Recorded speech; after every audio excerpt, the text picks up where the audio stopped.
Good morning, this is your TDT News Update. I'm Carrie Roberts, making the news at this time. The government is maintaining statistics are showing a downward trend with regard to road deaths and further challenge anyone disputing the figures to substantiate their claims. This from the Minister of Transport and Civil Aviation speaking in the lower house on a private business motion for the establishment of an adequate national road safety system. Senator Eli Zakur says the opposition is calling for urgent action via delayed motion, and he noted that they are not reporting the correct figures.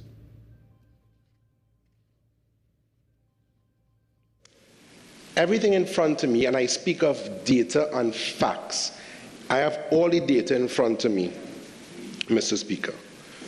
Last year, there was a 12% decrease in road fatalities, and moving into 2026, there was a 44% decrease in January, 29% decrease in February, close to 15% in March, and in the end of April, 10% decrease in road fatalities compared to the same period last year. But remember, on this motion indicated an increase, misleading the public, Mr. Speaker. The minister rejected claims that the system was effective, stating instead that there had been a yearly increase in road fatalities and that the system was fundamentally dysfunctional. He questioned how the system could be considered fair or functional when individuals had been disqualified for accumulating as few as 12, 14, or 15 demerit points, while others with as many as 250 or even 300 demerit points remained legally on the nation's roads. The Media Association of Trinidad and Tobago marked World Press Freedom Day 2026, joining the global call for stronger protection of journalists and media independence. In a statement issued on Sunday, the association commemorated the 35th anniversary of the Windhoek Declaration and reaffirmed its support for media workers in Trinidad and Tobago. It also noted that the country had fallen 13 places to 32nd in the latest World Press Freedom Index. It cited concerns including political influence through advertising, self-censorship linked to crime, challenges faced by women in media, and the spread of misinformation online. The association, however, welcomed a recent Court of Appeal ruling involving Trinidad Express newspapers, which found newsroom search warrants unconstitutional and described it as a key safeguard for press freedom and source protection. While noting that journalists generally operate safely, with no reported killings or detentions, the Media Association said it would continue advocating for press freedom and ethical standards. The Media Association of Trinidad and Tobago is led by Pra Bihari. In sport, Tier 2 Division 1 action in the TT Premier Football League continued on Saturday as UTT took on Defence Force FC at Phase 2 of the La Horquetta Recreation Ground. With both teams desperate for a crucial win to improve their standings, the stage was set for a keenly contested encounter. Here are the highlights. Defence Force FC were riding high last season in Tier 2 of the TT Premier Football League, but it's now a different story with the defending champions taking third from bottom on the points table in Division 1. They met fellow strugglers, UTT Tier 2, who are just above them in 7th spot. Josiah Somerville got behind the UTT defence for the first meaningful attempt of the game, but goalkeeper Michael Logie denied his effort. He could not deny Kishon Hackshaw, though. He buries a low grounder in the bottom corner to make it 1-0 in the 13th minute for Defence Force.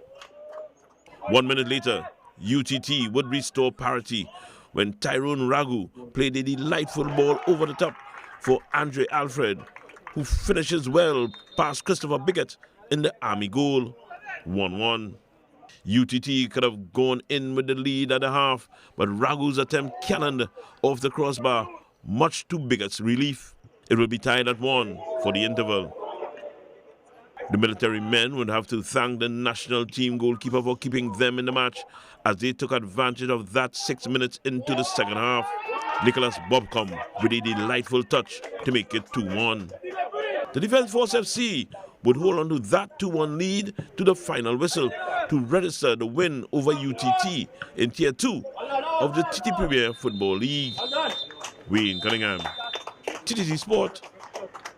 And that's what's making the news this morning. Joining us right now, though, is Virmala Balkaran, the host of Trinidad and Tobago Today. Good morning. Virmala, happy Monday. Did you just forget my name? No, I was stuck between saying happy Monday and just morning. Oh. Oh, well, morning, and happy Monday to you, Carrie. Both, you, yes. you read last night, so you may have had a really late night. Yes, I had a very late night because I was doing laundry, and long story short, I went to bed like after midnight. Yeah, I didn't get much sleep last night. But you know what? We're starting the week on a great foot, on a positive note, and we hope that everyone has a beautiful week ahead of them. Yeah, we really do. We really hope everybody, gears their week up from the Monday, set the tone for the week, and you have a productive one, you have a safe one, and a happy one. And also, may the 4th be with you. May the 4th be with you. So we could be a little bit of nerds today, I've never said that before to anyone. And this is the first time I'm actually saying that. What does this date mean to you? Are you a Star Wars fan? No, I like Star Wars, but I have to admit I actually have not followed all the movies and stuff. I mean, I know who the characters are and their significance and whatever, but I haven't seen all the movies. I haven't. Same. I don't think I've really been that much into it. I know many people are going to be angry about that, but in case you did not know, today is Star Wars Day, and that's why we say, may the 4th be with you. Yep. As in, may the Force be with you. And it's an informal commemorative day, and it's observed annually on May 4th. Also, tomorrow is Cinco de Mayo, so lots to celebrate this month. A lot. Yeah, I know, right? And I wanted to be a little bit mischievous and get the Star Wars fans a little angry and put up the Star Trek. You are not going to drag me into this, live long and prosper. But wow, I'm not looking, because you are not going to drag me into this. I am trolling a little bit, but it's just all in fun and games. Well, actually, Carrie, over the weekend, one group observed and celebrated May the 4th be with you. So later on in the show today, we will feature them and find out what exactly they did to celebrate this big occasion for Star Wars fans. All right. Sounds good to me. All right, Carrie, you don't want to miss that one and so much more. I never want to miss anything on the show. No, and also we have another right here. So, I mean. Right? Come on. Right. Have a great day, Carrie. We'll talk soon. You too, Virmala. Thanks so much. You're welcome. All right, when we come back, the Trinidad and Tobago Today morning show gets going after this break. If it matters to you, it matters to us. We report the news, real stories in real time. TTT News, nightly at 7. TTT News, committed, accurate, relevant. I'm Renee Sion with another edition of Caribbean Week in Review.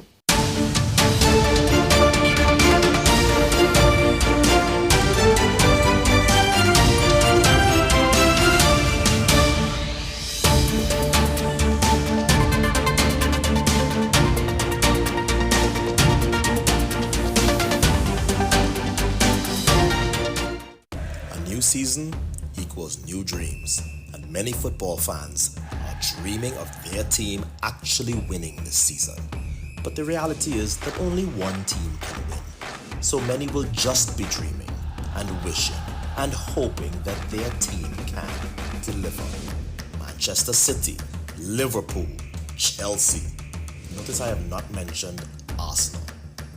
Don't be upset, I'm not mentioning Man U either. This is Atto Bolden inviting all of you to follow the 12th man as they celebrate a new season on TTT and enjoy the ride. What if possibility was only the beginning? Welcome to Limitless, a journey where ideas become action and action becomes impact. From breaking barriers and challenging misconceptions to designing with dignity and driving innovation with heart. This series explores how inclusion is moving from concept to community in Trinidad and Tobago. Across each episode, we meet the change makers and everyday leaders turning challenges into opportunity, building real solutions that change real lives, from possibility to impact. This is Limitless.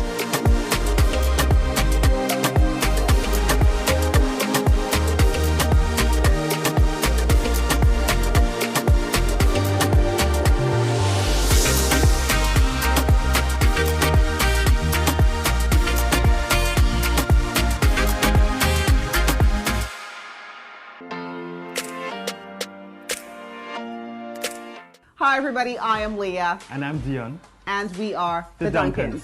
Listen, we're here to tell you about a project the Lord has given to us called the Marriage Confessional. It is geared toward married couples, those that are on the road to marriage, and those that want to get married one day. So join us on TTT and on Facebook and YouTube at TTT Live Online. The Marriage Confessional, only on TTT.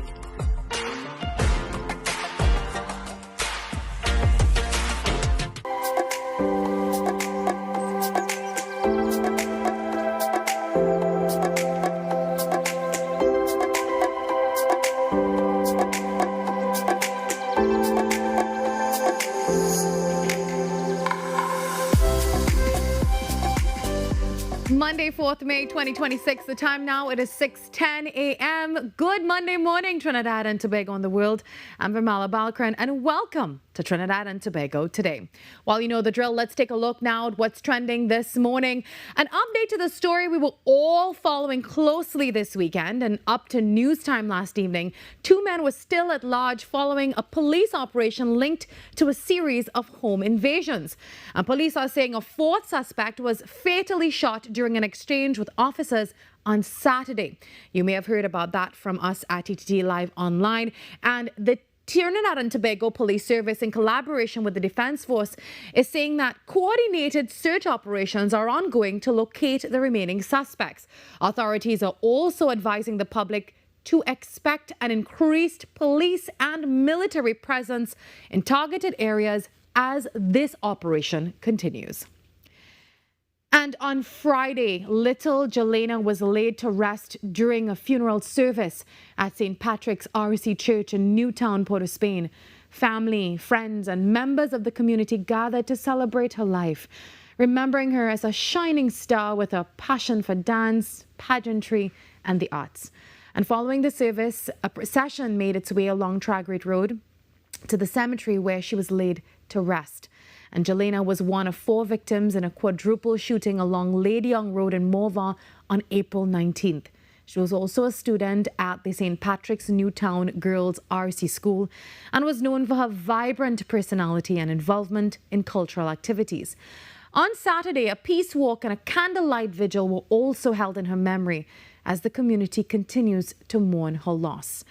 Now, musical artist Orlando Octave also delivered an emotional tribute, commending Jelena's mother for her strength in the face of an unimaginable loss. And he used the moment to reflect on the state of society. He called for greater care, protection, and accountability when it comes to the nation's children. It's supposed to be outside. Because when we lost our youth in and something like this, everybody's supposed to be outside. Because when we lost our youth in Trinidad, we lost our future. This is our greatest commodity, children and the population. They are the greatest asset in our nation. And when we lost our youths and people that stand up for it, it's a shame. We can't be running down speed and we lost our youth who could have been a great asset to this nation. That could have been our next speed. Everybody's supposed to come out here tonight and support that. So I vex them. I vex them because Trinidad is a clown thing right now. Violence and it's only gang thing and it's only badness and it's only pills and it's only punching and I all we hear in the youths. Nobody want to tell youths about God, and when a man stand for righteousness, all they watch him like he weak and he's a clown and that boring.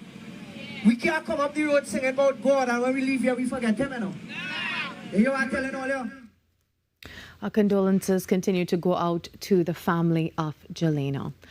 Well, finally, the latest temperature outlook for Trinidad and Tobago is indicating a warmer than usual period ahead. Forecasts are showing a moderate chance of above normal temperatures between the months of May and July, particularly in the urban areas. And there is also a likelihood of short duration heat spells with temperatures expected to exceed 34 degrees Celsius in Trinidad and 33 degrees in Tobago. So please remember, stay hydrated and take the necessary precautions during periods of intense heat. Well, coming up inside the show, a deeper look at the Probation of Offenders Amendment Bill 2026 with a criminal defense attorney.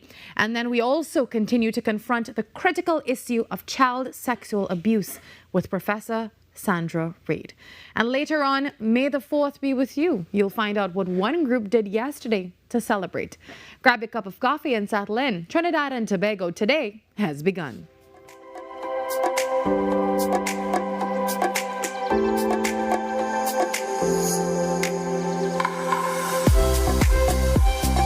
Attention viewers in Trinidad and Tobago. The Truth of God now airs on the TTT network every Sunday morning at 7 a.m. You won't want to miss the dynamic preaching of Pastor Jennings as he speaks from God's Holy Bible. The Truth of God, Sunday mornings at 7 a.m. on the TTT network. Every client deserves expertise, integrity, and guidance they can trust.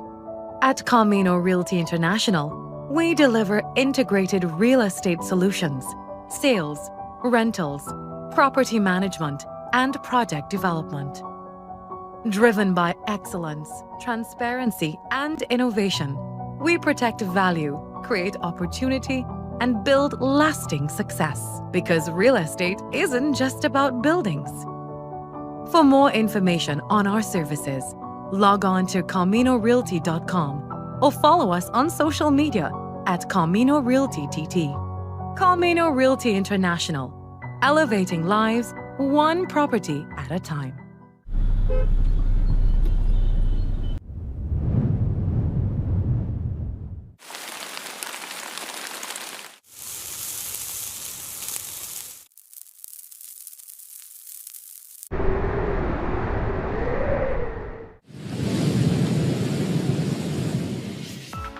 TTT weather with Zaina James, daily at 7 p.m. Barcelona drawing a game, not winning their first set of game. Worried, concerned. Emotional damage is fantasy. What a wonderful finish.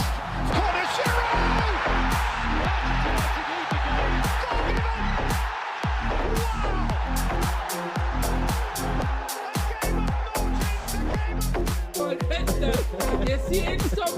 Come again, one more time.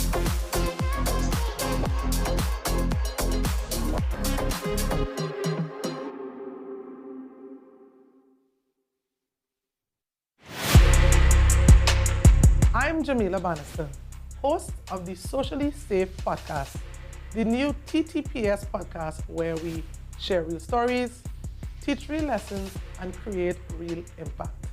From online safety and youth crime to community policing and personal responsibility, we go beyond the headlines and talk about what's happening in our communities with the officers and experts who are on the front lines. Because safety starts with awareness, conversation, and action. Tune in to the Socially Safe podcast on the TTPS YouTube channel, listen on Apple Podcasts and on Spotify. Don't miss it. Watch on TTT, Mondays 6 p.m., Tuesdays 1:10 p.m.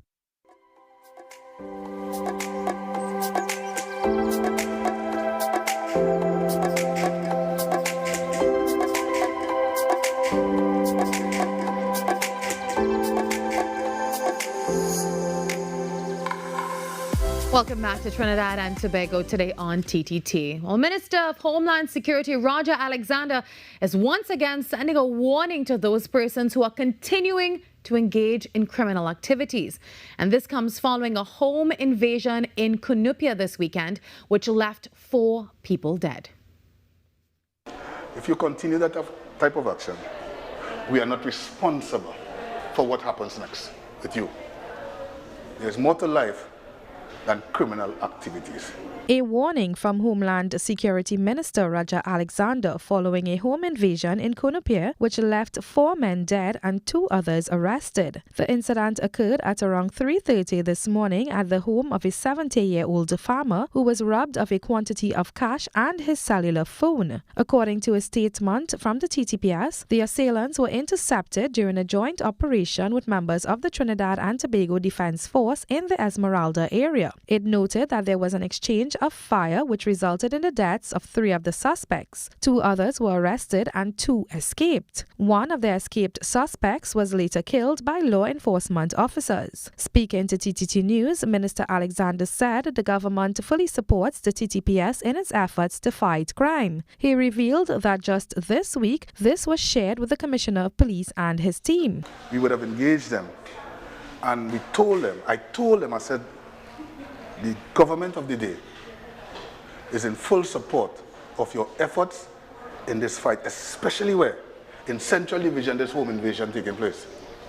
I told them, I said, listen, we are prepared to support you. Once you are guided by your use of force policy when taking your actions, the government, the ministry will support your efforts. Bringing those persons, whether by ways of the mortuary, the forensic science center, or an identification parade. Minister Alexander urged citizens to think about those persons who are victims at the hands of the criminal elements. What about them? Anybody else think about that? How long is it going to take them to recover if they can ever? So, I have no problem, as I said before. If you decide to violate persons and their premises, their home you invade. When you invade a man's country, he's entitled to defend it, you know. So you invade someone's home, it's his castle. There must be consequences, whether by means of the law, or you stay on the premises, or around the premises, or while getting away from the premises, you remain there. That's what it is. This is the second police-involved killings this week. On Thursday, a suspected extortionist identified as 26-year-old Jaden Pear of Edinburgh 500 was shot and killed by police during a sting operation in Tunapuna. Nicole Dookie, TTT News. Remember, for all the stories that you see here and more, follow us at TTT Live Online. If you have a story idea, a press release, or you want to collaborate with us, we really would love to hear from you. So feel free to contact us today at tttoday@ttt.co.tt, and you can be a part of the conversation that's shaping our nation. Trinidad and Tobago Today, all the news you can trust, and of course, all the stories that matter. Well, before we move to our next guest, an article surfaced this weekend talking about the prison system. So it basically states that crime experts are warning that TNT's broken prison system is seriously undermining the national fight against crime. So as Trinidad and Tobago moves to modernize its criminal justice system, a new piece of legislation is sparking national conversation. The Probation of Offenders Amendment Bill 2026, and it introduces what is being called split sentencing, a system that combines time behind bars with structured supervision in the community. The aim is simple and so clear: to reduce prison overcrowding while placing greater emphasis on rehabilitation and reintegration. But how transformative is this reform? And is the system truly ready for such a shift? Well, joining us to share his insight is criminal attorney with 20 years of experience, Daniel Khan. He served as the Inspector of Prisons for 5 years from 2010 to 2015 and served as member of the Sentencing Commission for 3 years from 2018 to 2021. Good morning, Mr. Khan. How are you? Good morning. I'm well, and thank you for having me, and morning to your viewers. Thank you for being here. Now, you are truly one of the best minds that we can hear from when it comes to this situation. And as I started this interview by saying that there was an article that came out, I believe last night, in one of the dailies that spoke about the issue. And you had a lot of experts weighing in and talking about the importance of rehabilitation, something I know that you will continue to echo. So let's start with this. The Probation of Offenders Amendment Bill introduces what's being called as split sentencing. So can you explain that for our viewers this morning in simple terms? What does this mean? Yes, sure. The split sentencing refers to that you're going to spend some time in prison and some time out of prison. The Probation Act allows that to happen on strict conditions. So it's important before to understand what the purposes of sentencing are. They're strictly 5. The one that the citizens care about is preventative. You lock up that person is in jail, prison, that person can't commit any other offense. Also deterrence of this individual and deterrence of potential individuals. Also, you have the denunciation, which means this crime that was committed is a wrong and this person must be punished. So that is 4. As a criminal defense attorney, as an inspector of prisons, and also a member of sentencing commission. The 5th one, rehabilitation, has always been high on my agenda to say, because preventative and punishment is natural in prison, but rehabilitative is difficult. And this probation bill amends the Probation Act to make rehabilitation more possible by not only having control of a person while they're in prison, but if certain conditions occur, we can have control of an offender out of prison for a certain amount of time. It does well for, as you said, reducing prison population, because overcrowding is a huge issue, and also putting a little more focus on rehabilitation. Yeah.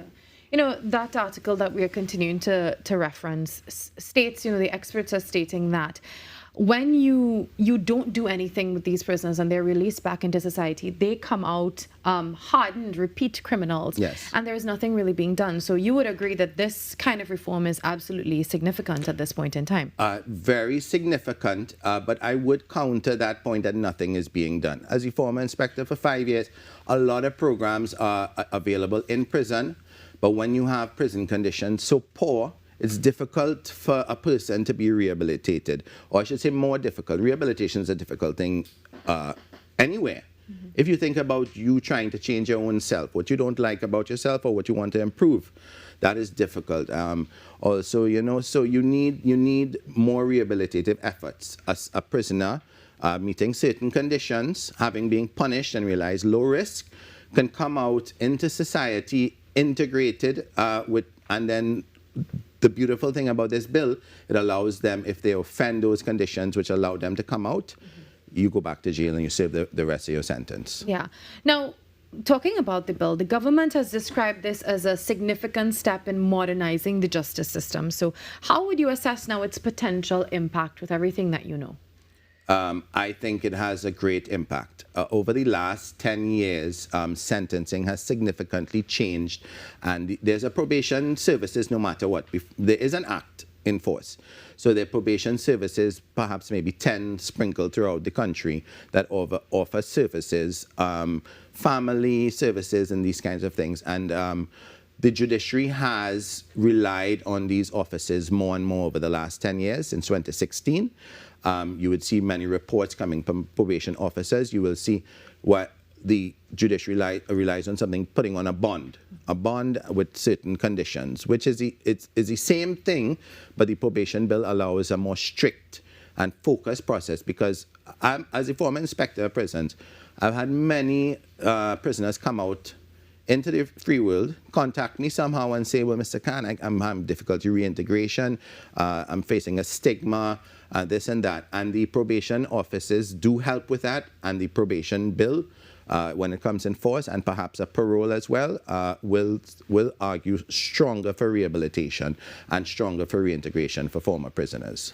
Now, a few moments ago, you said something about overcrowding. I believe the number is 3,802 inmates across 9 facilities.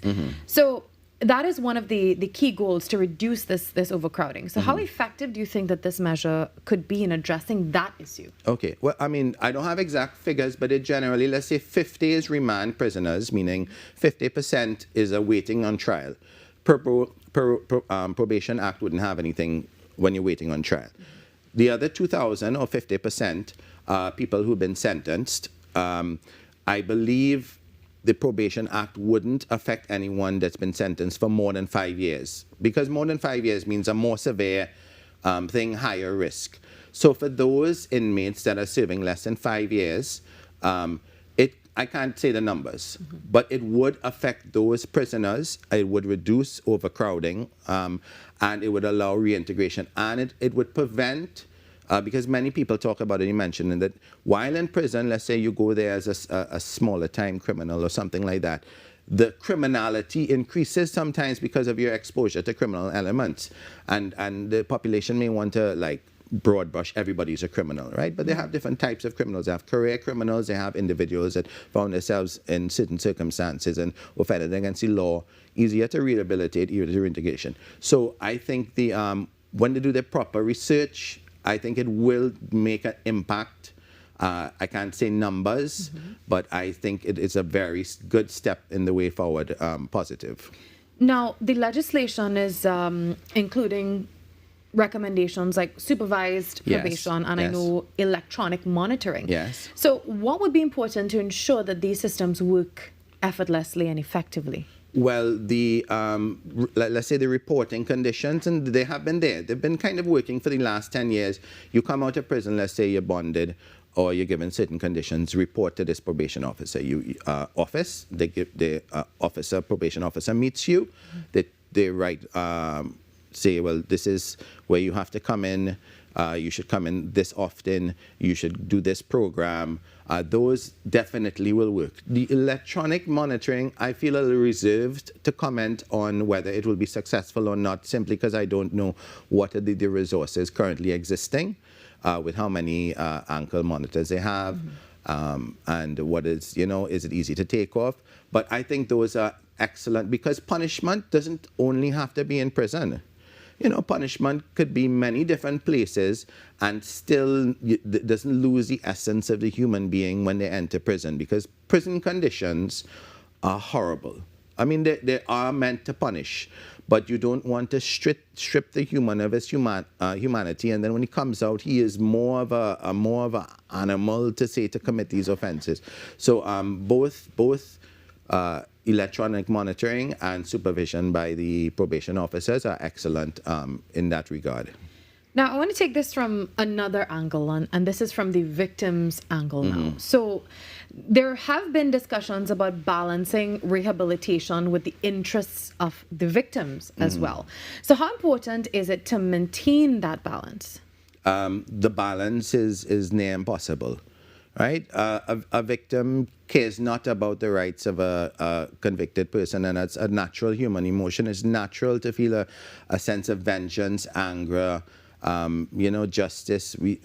I might say justice is this, and the victim might say the justice is that.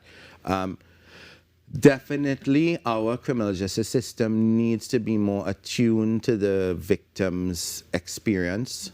We rely on the victim to come and give evidence. That's a harsh experience. If you've ever given evidence in court, harsh. To relive that. To relive it, and then to have people doubt you, to have people probe your story, probe you. It's a harsh experience. It's a brave person that goes and they're seeking, we call it justice. We could equally call it revenge. I mean, revenge is a dirty word, but it's the same thing as justice, right? That person needs to be punished. You can't have an individual feeling this. The victim himself experiences pain, and you can't expect them to swallow that pain. Certainly, if you release someone under the Probation Act and give them split sentencing, it has to be sensitive to the person, the victim. It's a hard to balance, because the victim's going to say, "Nah, let them rot in jail." That's not a bad thing. That's a natural feeling. But if the system does go on to show positive things, it could be balanced. But it's a almost near impossible thing to balance. And I think, besides this Probation Act, the whole criminal justice system needs to be more sensitive to the victim experience. Yeah. Now, Mr. Khan, from an operational standpoint and with all your experience over the years, do you think that the system now is actually prepared to support this kind of shift? I heard someone answer, like, are we ready, in a question, like, we need to be ready. It's working. The previous Probation Act works.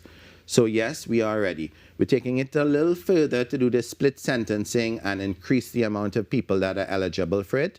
I believe it will work. The dangerous thing, obviously, if there's a bad apple, someone that kind of twisted the system and got out early commits another offense, and then there's an uproar and say, well, look, we shouldn't have done this in the first place. I've been an attorney 20 years. I started as inspector 2010, so that's 10 years ago. For the last 10 years, I've really been trying to reach out to the population to make them understand the importance of rehabilitation. Crime is our #1 issue in Trinidad and Tobago. It's out of hand, and focusing on prisoners that have the potential to be rehabilitated will have the potential to reduce that. So Are we ready? Yes, we are ready. And yes, it will make an impact. Many experts agree with this perspective. Yes. But from a broader perspective now, let's talk about the impact that this can have to the state, socially, economically. What do you see happening? Reduced prison population is positive.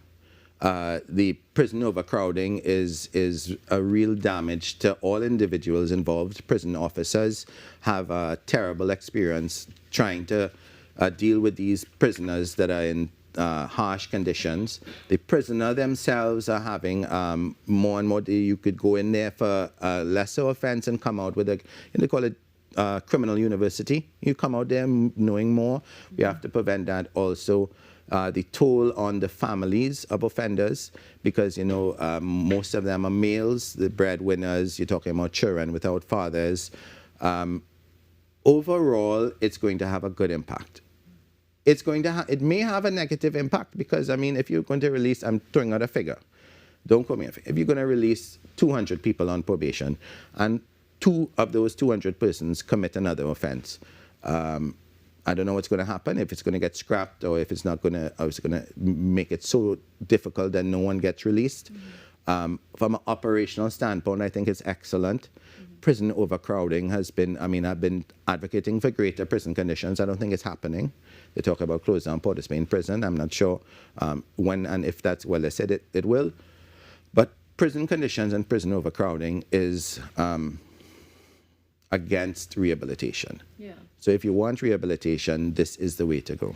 Now, I just want to go back to something you said. You spoke about you're not sure how it's going to work, right? There's a good chance that people can come out and do things. Now, in your opinion, how do you mitigate that? I don't think it could be mitigated. You're talking about a human being. Yeah. You're talking about psychology, sociology. Unpredictable. Then, you see these movies, let's say somebody committed a crime, the circumstance. A good person, it kept rolling down. And then if that could happen once, it can happen twice. But really, we try to go on the potential. Humans have gotten this far, all the way to the moon and all that, because we believe we have our potential to improve. That has to exist philosophically in our minds. And those that need rehabilitation need the chance to do it. Success, I don't know what you would consider a success. If 100 come out and 1 commit, is that a success for you? You can't say. Subjective. It's subjective. Yes. If you're going to be the victim of that person that came out, you're going to say that's not a success.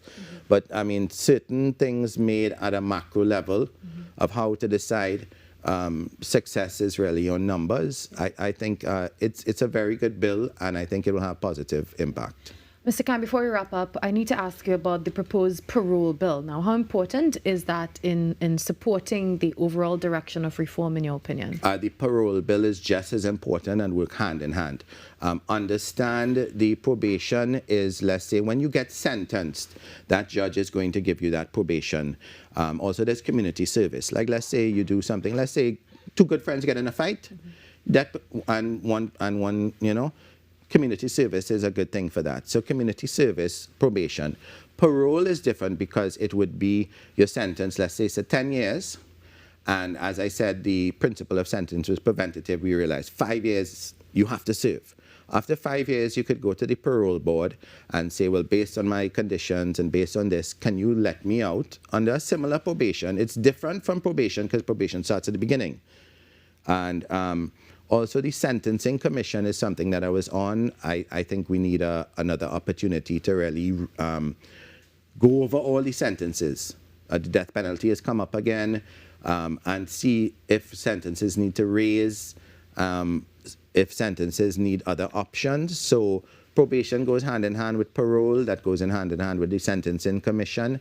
And parole would be excellent for prison because the prisoners need something to work towards. Yeah. Everyone it's a stick or a carrot. You're done there with the stick in prison. The carrot is, let me behave well so I could come out. And, it's hard to fake that because the prison has you there for 24 hours and going to know. They can't really lie to say, well, I didn't do this, I didn't do that. So, yes, parole will work with the Probation Act improvement. And also, I hope the Sentencing Commission is set back up to really examine sentencing as a holistic and analytical idea to see if sentencing is working. Thank you so much, Mr. Daniel Khan, for joining us this morning. Yes.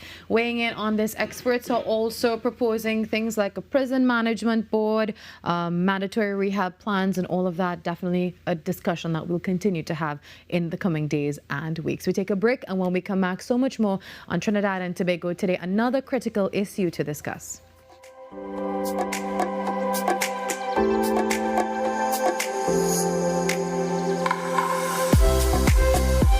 The plays that shake the arenas. The stories that move a nation. From football to cricket, track to tennis, every win, every rivalry, every headline. This is where Trinidad and Tobago come for sports. TTT Sports. Committed, accurate, relevant. The time is now. Right now. Right now. Right now. Right now. Right now. No, not that. Right now. Why not? Right now. All I need is one night. We're gonna have to splurge on it. All I need is one night. I went deaf on it. No, not that. Right now. Why not? Why not? Right now. All I need is one night. We're gonna have to splurge on it. All I need is one night. I went deaf on it. This is the new day. A new sound, a new style, a new style, a new class. Next 99.1 FM, the next level of radio. Right now.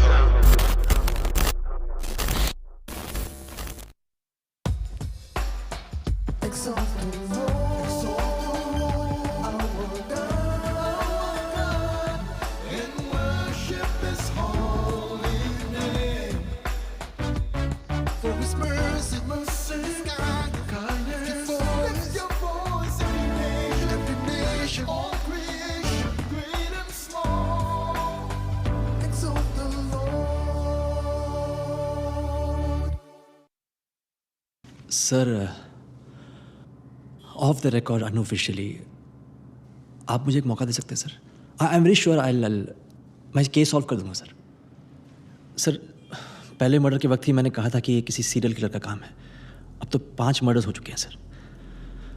Sir अब तो विश्वास कीजिए.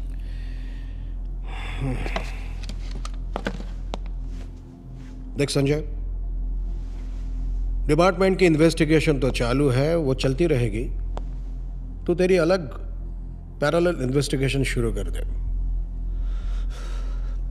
Definitely sir.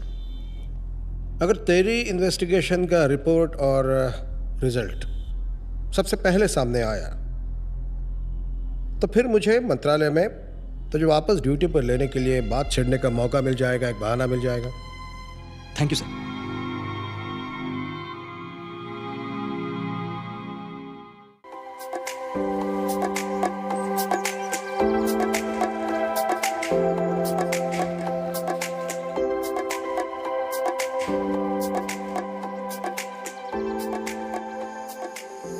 Sexual abuse remains one of the most painful and under-discussed issues affecting families and communities in Trinidad and Tobago.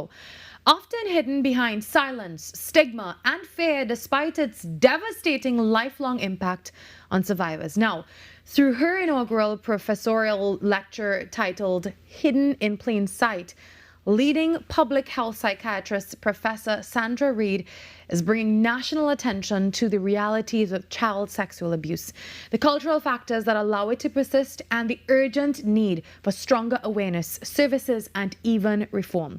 Well, she joins me this morning now to discuss the critical issue of child sexual abuse. Good morning, Professor Reid. Good morning to you. I am fine. Thank you for having me. Thank you for good morning to all viewers. This is definitely a conversation that we need to have. And as I said, it's often so much stigma surrounding this discussion, but hopefully we can break some of that this morning. Professor Reid, your lecture is titled Hidden in Plain Sight.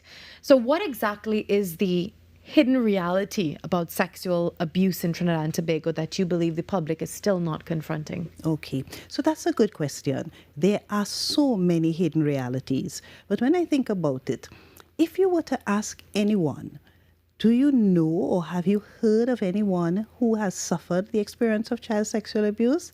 More than likely the answer will be yes. But yet it remains a taboo topic, difficult to talk about, secrecy surrounding it, hence hidden in plain sight. So I believe that one of the first things that we must confront is the ongoing reality that child sexual abuse remains very prevalent in our societies. So the estimates, because we haven't had any real prevalent research, but the estimates from the small work that has been done would be around 12% of the general population. And among persons who are seeking mental health treatment, that raises to about double, about 24% of those persons. But yet, we expect that those numbers are an underestimate because it is so frequently concealed and there is no reporting. Further than that, we need to confront the fact of who the perpetrators might be. When we think of protecting our children, we think about strangers, we think about protecting them when they go out. But many times the perpetrators are actually in their personal environment, biological and non-biological relatives, teachers, unfortunately, church leaders, unfortunately, but we need to start confronting those issues so that we can be more vigilant, more aware, and able to identify and get treatment for these persons. Now, Professor, what led you initially to focus on work on this? Because I know you're a medical doctor and a public health psychiatrist. So how did you get to where you are now with these types of discussions on child sexual abuse? Right. So as a psychiatrist, when we do a mental health assessment, it's important to look at a person's background, their life history.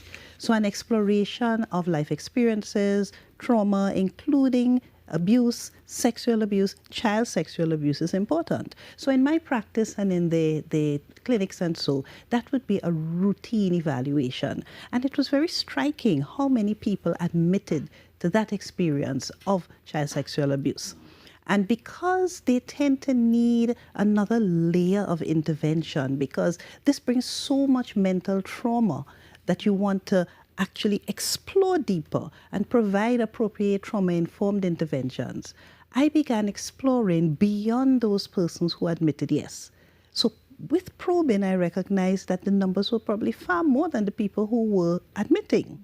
Now, just around 2007, 2008, I was invited, because of my research in HIV, to join an interdisciplinary research group with the Institute for Gender and Development Studies. The intention then was to explore sexual behaviors, gender, and the risk for HIV. And we began by meeting stakeholders, asking them what they observed and so on. And on their initiative, child sexual abuse was raised as an issue. So it became very obvious that this was something that needed an intervention. So out of that bigger study emerged the study Breaking the Silence, a study that was led by myself and Professor Rhoda Reddock. Yeah. Professor, from what you have uncovered, what are some of the key social and cultural factors that continue to allow child sexual abuse to remain so prevalent in society? Yes, again, I can give a few because there was so much that we discovered. Remember that this is a situation that really has not been previously explored. Now, one of the main foci that we had was the issue of gender. And when we talk about gender, remember, we're not talking just about male and female, like biological sex. Gender is really the sociocultural construct that any particular society has that describes masculinity and femininity. When we went into the communities to explore the reasons why they felt child sexual abuse was taking place, we found that there were many rationalizations and explanations given that were actually reflective of our gender ideologies in the society. So, for example, when we think of masculinity and manhood, in our society, manhood is associated with sexual virility. The more women you can conquer, the more of a man you are. And a man is not supposed to refuse a sexual advance, because if you do that, then you are not manly, and you may be labeled all kinds of other labels besides being unmanly. So when we went into the communities, what we found is that there was a lot of woman blaming, mother blaming, and child blaming, because men were not being held accountable for their sexual behaviors. They were just seen as sexual beings. So you find that mothers were blamed for not protecting their children, mothers were blamed for going out to work and leaving their children, for dressing their children in a provocative way, and children were even blamed for the way that they dress, or for the fact that they had the development of puberty at a young age. So there was a lot of that which reflected some of the gender ideologies. Now, it was even worse for male victims of child sexual abuse. Because of the association of masculinity with sexual virility, young boys who were abused, they were not taken seriously. This was seen as initiation or practice for manhood.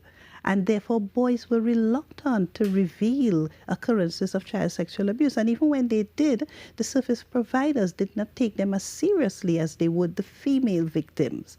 And worse yet, if the young boy had been abused by a male, the whole issue of homophobia in the society really affected the ability of that young boy to seek any kind of treatment. And it worked the other way around too, because women are seen as nurturers and gentle and docile, and therefore the concept of a female perpetrator was not considered. So if a child reported being abused by a female, they were less likely to be taken seriously, right? And girls who expressed sexual agency and were sexually assertive were not even considered as being potential victims. So we saw a lot of those gender ideologies which actually framed the situation that allowed child sexual abuse to continue in the society. And there were many others. Yeah. Professor Reid, we take a short break and then we come back and we continue our discussion this morning on child sexual abuse on Trinidad and Tobago today.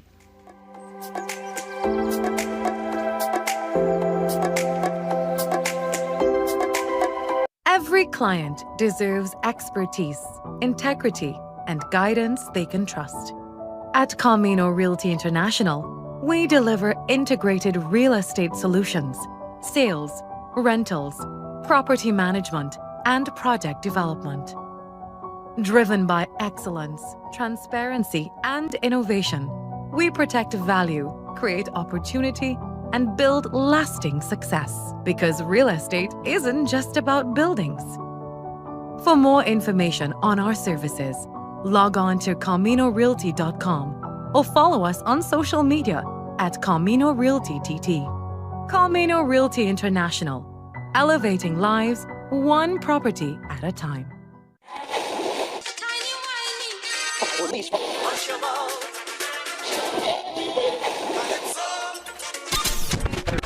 Since 1972, one sound has been living in the heart of Trinidad and Tobago, the longest running radio station in the nation. We're your holiday soundtrack, whether it's on your day off, long drives, or house lines. We are always sweet. This is music with meaning, music with memories. Music that feels like home. And it's not just the songs, it's the voices you trust, personalities you've grown with. Laughter that sounds familiar. This isn't just radio, it's tradition. It's memories. It's part of who we are. Sweet 100.1 FM, the rhythm of our identity, part of your family. Always 100, got you on your way. Sweet 100, sweet 100. I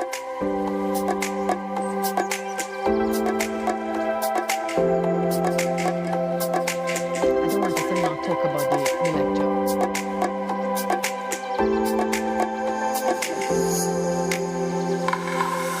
Welcome back to Trinidad and Tobago today on TTT. We're joined this morning by Professor Reid as we talk all about Hidden in Plain Sight, her inaugural lecture. And Professor, I want to continue the discussion now as we continue to unpack this this really critical topic. And you know, we've been getting a lot of comments on our live feeds as we continue talking about how we need to break the stigma. And I believe this is definitely a critical discussion and also a lecture. So let's talk about the lecture now. So as you're preparing to deliver this lecture, what are the 3 key messages that you most want the audience to leave with? So certainly, I want that connection between child sexual abuse and mental well-being to be established.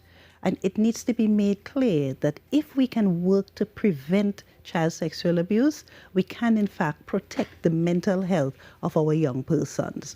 So when we think of the mental health impact of child sexual abuse, it's a risk factor for almost all of the major serious mental illnesses: depression, bipolar disorder, anxiety disorders. Now, fortunately, many people who have the experience do not develop such serious mental issues. But what is more relevant and sometimes less seen and less obvious are the subtle issues related to the inability to trust, the dysfunctional relationships that occur, and the whole issue of the shame and the sense of worthlessness that victims carry throughout their life. So we want to establish that connection. We also want to focus on the destigmatization. This is not a matter for shame and secrecy. This is a matter to be spoken about, to be reported, to act on. So that's the second point that I would like to take away. And just as we were talking about previously, I think it's important for the society to know and to learn that our gendered concepts need to be reshaped, because a lot of what we believe and take for granted actually support the occurrence of child sexual abuse in our society. Now, Professor, who is exactly the target audience for this lecture that you have coming up, and why is it vital that it reaches such a broad cross-section of society? Well, I would like to say everybody. Everybody.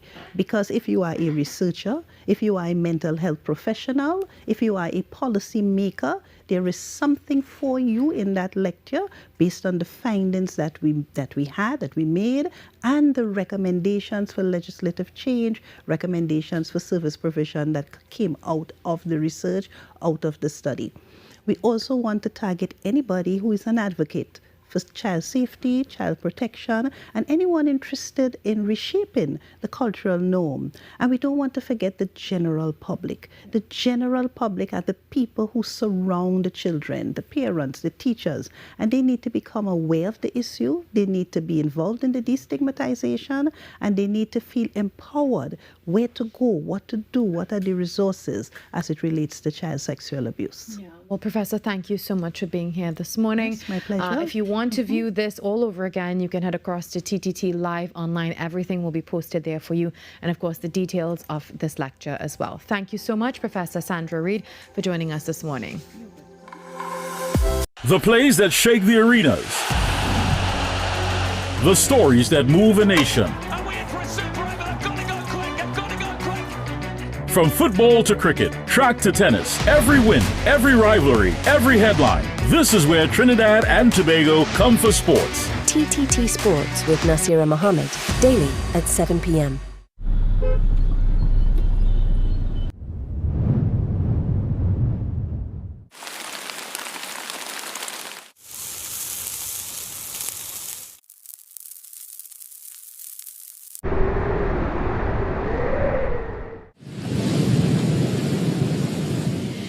Whatever the skies bring, stay prepared with TTT Weather. Committed, accurate, relevant. Every client deserves expertise, integrity, and guidance they can trust. At Camino Realty International, we deliver integrated real estate solutions, sales, rentals, property management, and project development. Driven by excellence, transparency, and innovation, we protect value, create opportunity, and build lasting success. Because real estate isn't just about buildings. For more information on our services, log on to CaminoRealty.com or follow us on social media at Camino Realty TT. Camino Realty International, elevating lives one property at a time. Sir, of the record unofficially आप मुझे एक मौका दे सकते हैं sir? I am very sure मैं case solve कर दूंगा sir. Sir, पहले मर्डर के वक्त ही मैंने कहा था कि ये किसी सीरियल किलर का काम है. अब तो 5 मर्डर्स हो चुके हैं सर. सर, अब तो विश्वास कीजिए.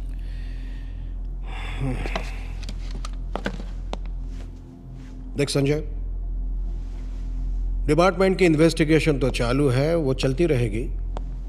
तो तेरी अलग पैरेलल इन्वेस्टिगेशन शुरू कर दे. Definitely sir. अगर तेरी इन्वेस्टिगेशन का रिपोर्ट और रिजल्ट सबसे पहले सामने आया तो फिर मुझे मंत्रालय में तुझे वापस ड्यूटी पर लेने के लिए बात छेड़ने का मौका मिल जाएगा, एक बहाना मिल जाएगा. Thank you sir.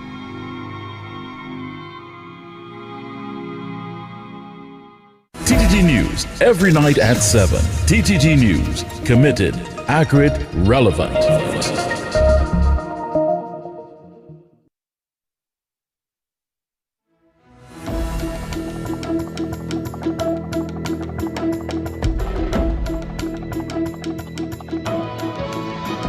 Good morning. This is your TTT News Update. I'm Carrie Roberts. Making the news at this time. Phase 2 of the Tunapuna constituency's hairdressing course launched on Saturday at the office of the Member of Parliament, Roger Alexander. With just over 200 participants registering, each room was transformed into temporary classrooms, allowing scores of females the opportunity to learn several hairdressing techniques. MP Alexander encouraged them to take advantage of the opportunity and make the best of it.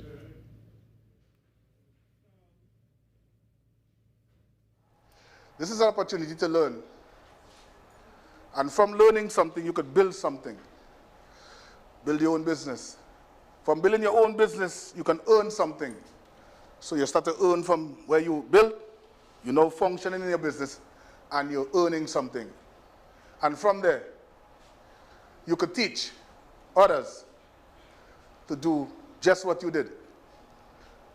I would love to see all these persons here graduate at the end of the course.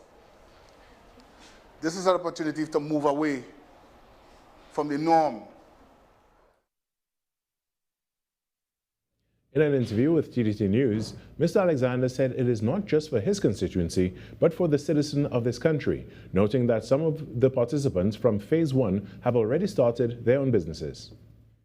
Opening up my office for my constituency and the people. And there are persons here who are not from my constituency. I will not turn them away. It's about citizens of Trinidad and Tobago. And they come, they learn something, and they leave at the end of the day. I am proud, as of this moment, that they could just take the time out to be here. MP Alexander also revealed that plans are underway to introduce training programs for young men within the constituency. This phase of the course is expected to run for 4 to 5 weeks. A 2-day amateur football environment forum was held this past week at the home of football in Cuba. The program, part of FIFA's Global Football Development Division, was hosted by the Trinidad and Tobago Football Association and brought together a wide range of stakeholders for the workshop. We all sweat, as we call it here in TNT, but did you know that FIFA has been studying us? So much so, they engaged several stakeholders last Wednesday and Thursday in an amateur football forum. Speaking at the Technical Center in the home of football in Cuba, technical consultant David Abdul said only 0.2% of footballers will become professionals, so there's an increased focus on the majority. There's a lot of amateur football taking place, a lot of sweats taking place, a lot of people playing the game. It's now to create a structure, to create a strategic plan on amateur football. How can we develop the game on short, mid and long term? And I'm sure that once the TTFA has this in place, and it's normal that they don't have it yet in place, because FIFA is now introducing programs for amateur football for the next cycle. So it's logically that now is the time to create this strategic plan on amateur football together with the stakeholders, because we're calling it an environment. The technical consultant said that the goal is for football to become more accessible and inclusive. Now, authorities in the Philippines evacuated thousands of residents from areas south of Manila on Sunday following an eruption of the Mayon volcano. Residents were warned to stay out of the permanent danger zone, defined as a 6-kilometer radius around the volcano, due to the risk of landslides, lava flows, and other volcanic hazards. Prior to the eruption, officials from the Philippine Institute of Volcanology and Seismology reported heightened volcanic activity, including lava flows, increased magmatic unrest, and a series of volcanic earthquakes. Thick ashfall blanketed several towns in the central province of Albay, disrupting traffic and daily activities. Mayon is the most active of the Philippines' 22 volcanoes, having erupted nearly 50 times over the past 4 centuries. Its last major eruption in June 2023 released large volumes of lava and harmful gases. And that's what's making the news at this time. When we come back, it's hour number 2 of Trinidad and Tobago Today. Attention viewers in Trinidad and Tobago. The Truth of God now airs on the TTT network every Sunday morning at 7 a.m. You won't want to miss the dynamic preaching of Pastor Jennings as he speaks from God's Holy Bible. The Truth of God, Sunday mornings at 7 a.m. on the TTT network. Your news, anytime, anywhere. Join us nightly at 7. TTT News. Committed, accurate, relevant.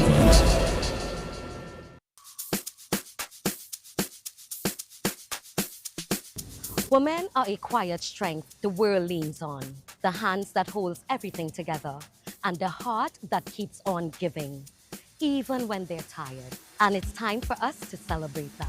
I'm Yashamani, your host of Majestic Makeover, the series which uplifts and transforms the lives of everyday women who've carried so much for so long. In this season, we're looking for women like these, women who have endured, women who survived, women who keep on going, no matter what. A woman who's lost a loved one and finds the strength to go on. A survivor of crime who refused to be broken. A woman over 70 who gives to her family and the community every single day.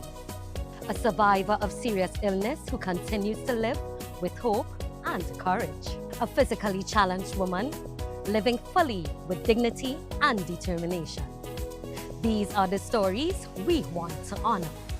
Do you know her? Nominate her. Let's celebrate her. Send us 2 brief paragraphs which briefly states who she is, your relationship to her, and why she deserves this journey. As well, send us your contact information. Send it to majesticmakeover@tt@gmail.com. Because remember, every woman needs to feel majestic. Majestic Makeover Season 3, right here on TTT.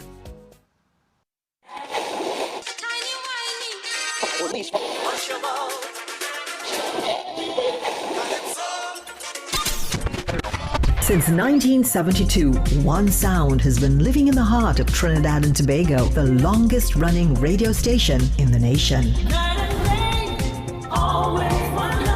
We're your holiday soundtrack, whether it's on your day off, long drives, or house limes. We are always sweet. This is music with meaning, music with memories. Music that feels like home. And it's not just the songs, it's the voices you trust, personalities you've grown with. Laughter that sounds familiar. This isn't just radio, it's tradition. It's memories. It's part of who we are. Sweet 100.1 FM, the rhythm of our identity, part of your family. Always 100, guide you on your way. Sweet 100, sweet 100.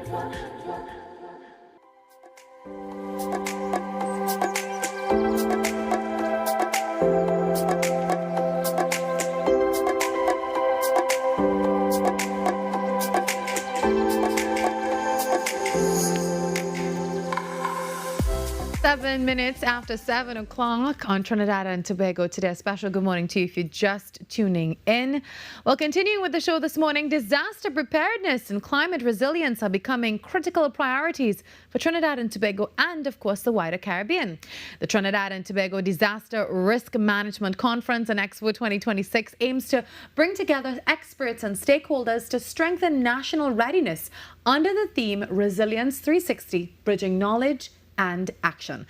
Well, joining us this morning, Stacey Ann Piosoria, founder of PODS Emergency Management Consultancy and Solutions, and she's also the managing director. She's the founder of the conference and the managing director of PODS. Well, good morning to you, Stacey Ann. Thank you for being here. Thank you so much, Virmala. Thank you for having me. Wonderful. Good morning. And great work, all that you've been doing for, disaster preparedness and management in Trinidad and Tobago. So firstly, tell us about TTDRM. What is it and why was it created?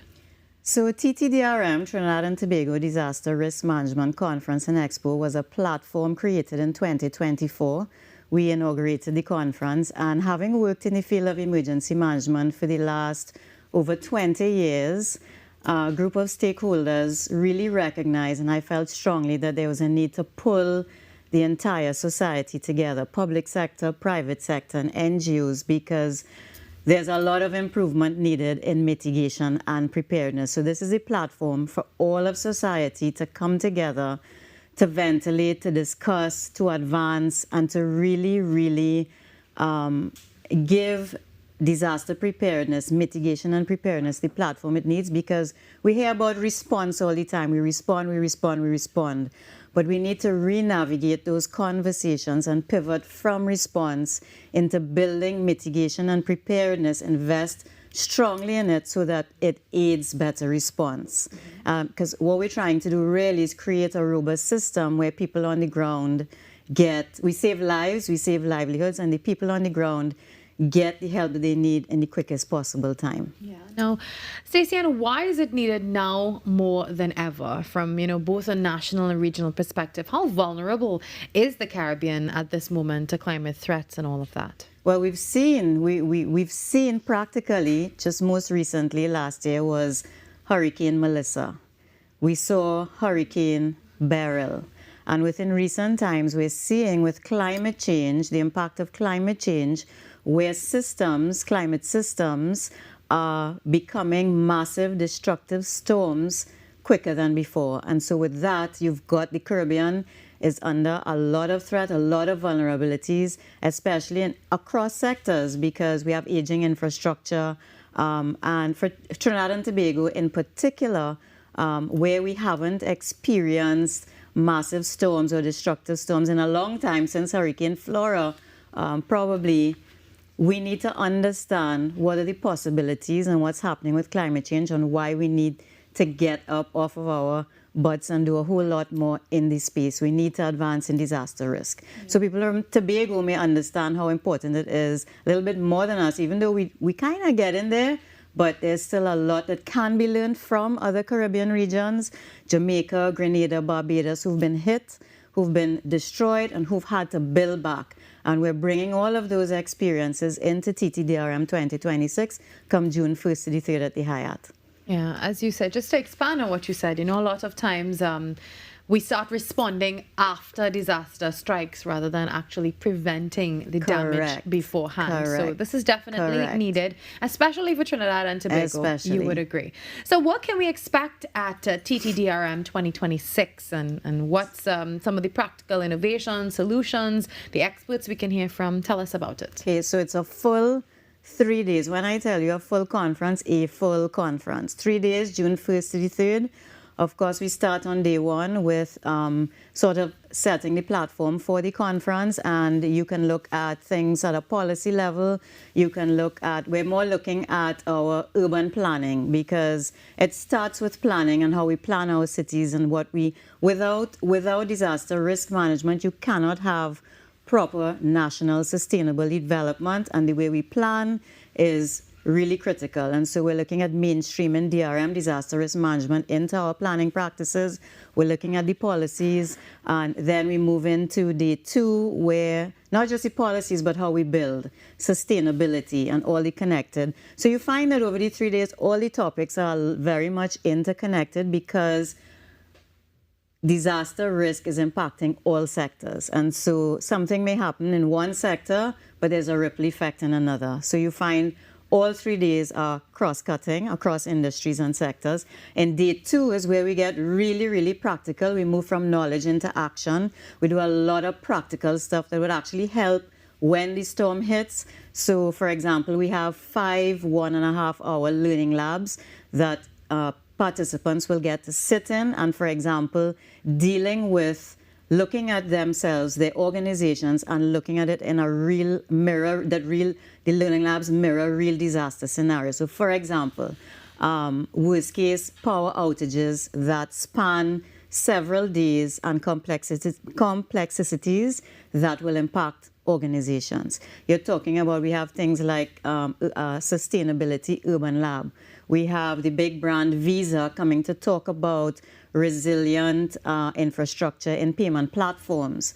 We're talking about incident management systems and incident command systems from a unified command standpoint, because for larger incidents that span more than one municipality into several and over days, you've got to bring stakeholders together, emergency support function agencies, to manage that. How do we do that? People think that it's not just the normal order of business when something abnormal happens. You have to think differently, your structure has to be different, your response mechanism has to be different. So you're learning that entire framework of executing your incident management system. And so we've got all those practical learning labs. We've got the Caribbean Development Bank coming to help organizations with writing proposals for grant funding, because I'm sure a lot of people see now a lot of multilateral agencies and donor agencies. They have funding, but people have to know how to access that funding. We've got IDB Invest coming to talk about bolstering private sector investment in disaster risk. And so we've got a whole lot of stuff on that day too. We also have a number of innovations for vendors who are operating in that space of DRM. So you're going to see vendor innovations in disaster risk reduction. On day 3, we move into now bringing in the persons with disabilities and looking at it from the lens of inclusion. We also have, I'm very happy to welcome Mr. Jason Hensel. He's the owner of Jake's Hotel in Jamaica. He got smashed by Hurricane Beryl. He got smashed with Melissa, and he's learned to recover. So he's coming from a private sector standpoint, from within the tourism industry, which is very important for us to learn from. And also he's got Breads, which is an NGO, and he's an icon in his community and helping the community build back. We've got Grenada coming. We've got the Deputy Permanent Secretary of Finance, who has been instrumental in implementing disaster risk finance mechanisms into the national system. She joins CRIF, which is the Caribbean Catastrophe Risk Insurance Facility, talking about the importance of coverage at a national level with disaster risk insurance, parametric insurance. So it's really, really a lot over the 3 days, a lot of learning, a lot of case studies from the islands that are coming to share with us. Of course, we have the director of TEMA coming, and he's going to relive, even though Flora happened many, many years ago, he's going to relive what happened through Flora and what were the lessons learned in the impacts to the Tobago community. And all of these can only help us when all of us get in the room to talk, to discuss, to learn, to share, and to build. Yeah. Well, Stacey Ann, before we go, who should attend TTDRM 2026? So TTDRM is for every elected official. It's because without leadership, and we have conferences all the time, but we need the leadership, because more so, this conference is an on-the-ground conference, and it's not a high-level conference, but hearing from the people on the ground will be extremely valuable in setting policies, in setting legislation, and getting leadership on board to understand what is going on in this space, which is very unique and, of course, very new to Trinidad and Tobago. So that's leadership. Any risk professional, HSSE professional, facility management professional, climate change specialist, NGO, it's all there. Even if we're talking about food securities, we're talking about health and disaster risk management. So it is a cross-cutting sectoral and industry approach, and there's something for everybody once you understand we're vulnerable in our spaces. What climate change is bringing is impacting all of society. So once you have a vested interest, this conference is for you. And of course, if you want change. Yeah. Thank you very much, Stacey Ann Piosorea, for joining us this morning, talking about the Trinidad and Tobago Disaster Risk Management Conference and Expo 2026. May I just reiterate the dates? Sure. June 1st to the 3rd, it's at the Hyatt, and you can register online at our site, www.ttdrm.com. All the information is there. Welcome to TTDRM 2026. All right, thank you, Stacey Ann. Well, we take a short break, and when we come back, the show continues, and something really interesting. It's a book we're going to be talking about with Pan Trinbago this time.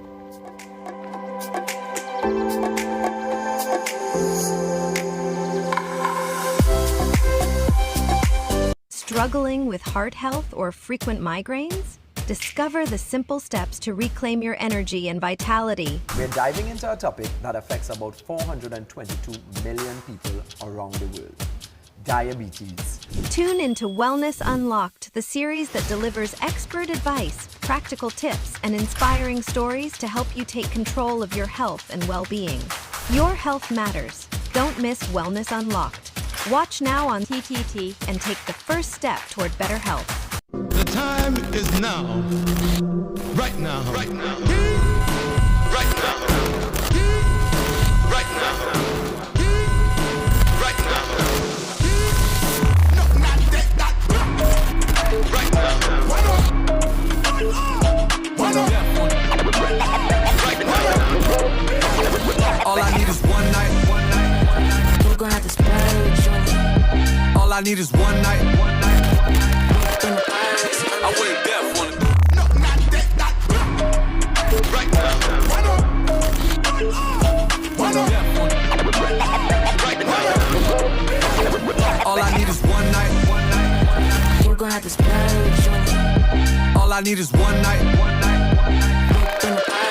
I went deaf on it. This is the new day. A new sound, a new style, a new style, a new class. Next 99.1 FM, the next level of radio. Right now. Unleash your imagination with TTT's Terrific Toon Time. Join us as we stop evil geniuses from taking over the world on Super Z, or hop on board for a journey into outer space with Galaxy Kids. Be a part of our quest to save the forest alongside our robot pals from Bugspot Ignition. Or let's go exploring with Duda and Dada. It's fun-filled adventure with Terrific Toon Time right here on TTT.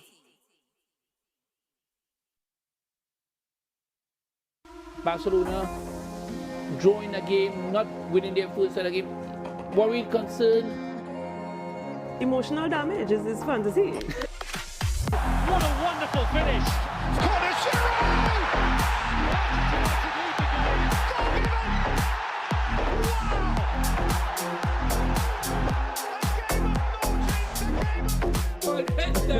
You see it? So, let me come again. One more time.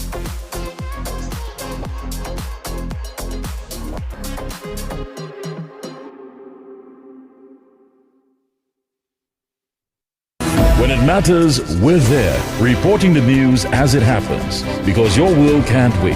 TTT News, nightly at 7. TTT News, committed, accurate, relevant.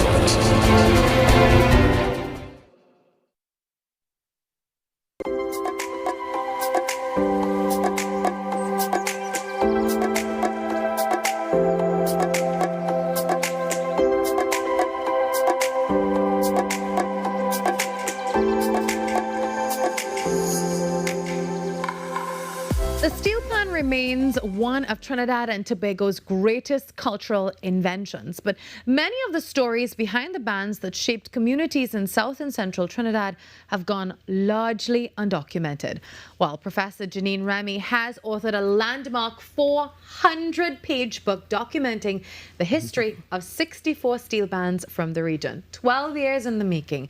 The publication captures the voices and contributions of the panists, their rangers, and the communities, highlighting exploring South and Central Trinidad's role in shaping the steel band movement. Well, the book is supported by Pan Trinbago and will be launched, I believe, very soon in the coming days at the San Fernando City Hall. Well, joining me this morning, Professor Janine Remy, author of the book, and Kwesi Moore, no stranger to Trinidad and Tobago Today, PRO of Pan Trinbago. Good morning. Good morning, Virmala. How are Well, you? congratulations. I'm good. Congratulations on your book. Thank you. A long time in the making. So much hard work went into this, and I know so much soul as well, and time and effort. So your new book is called Bands from South Central. 400 pages. That is a lot, and a lot of work. So what inspired you to take on this huge project, and why did you feel that this history needed to be preserved now?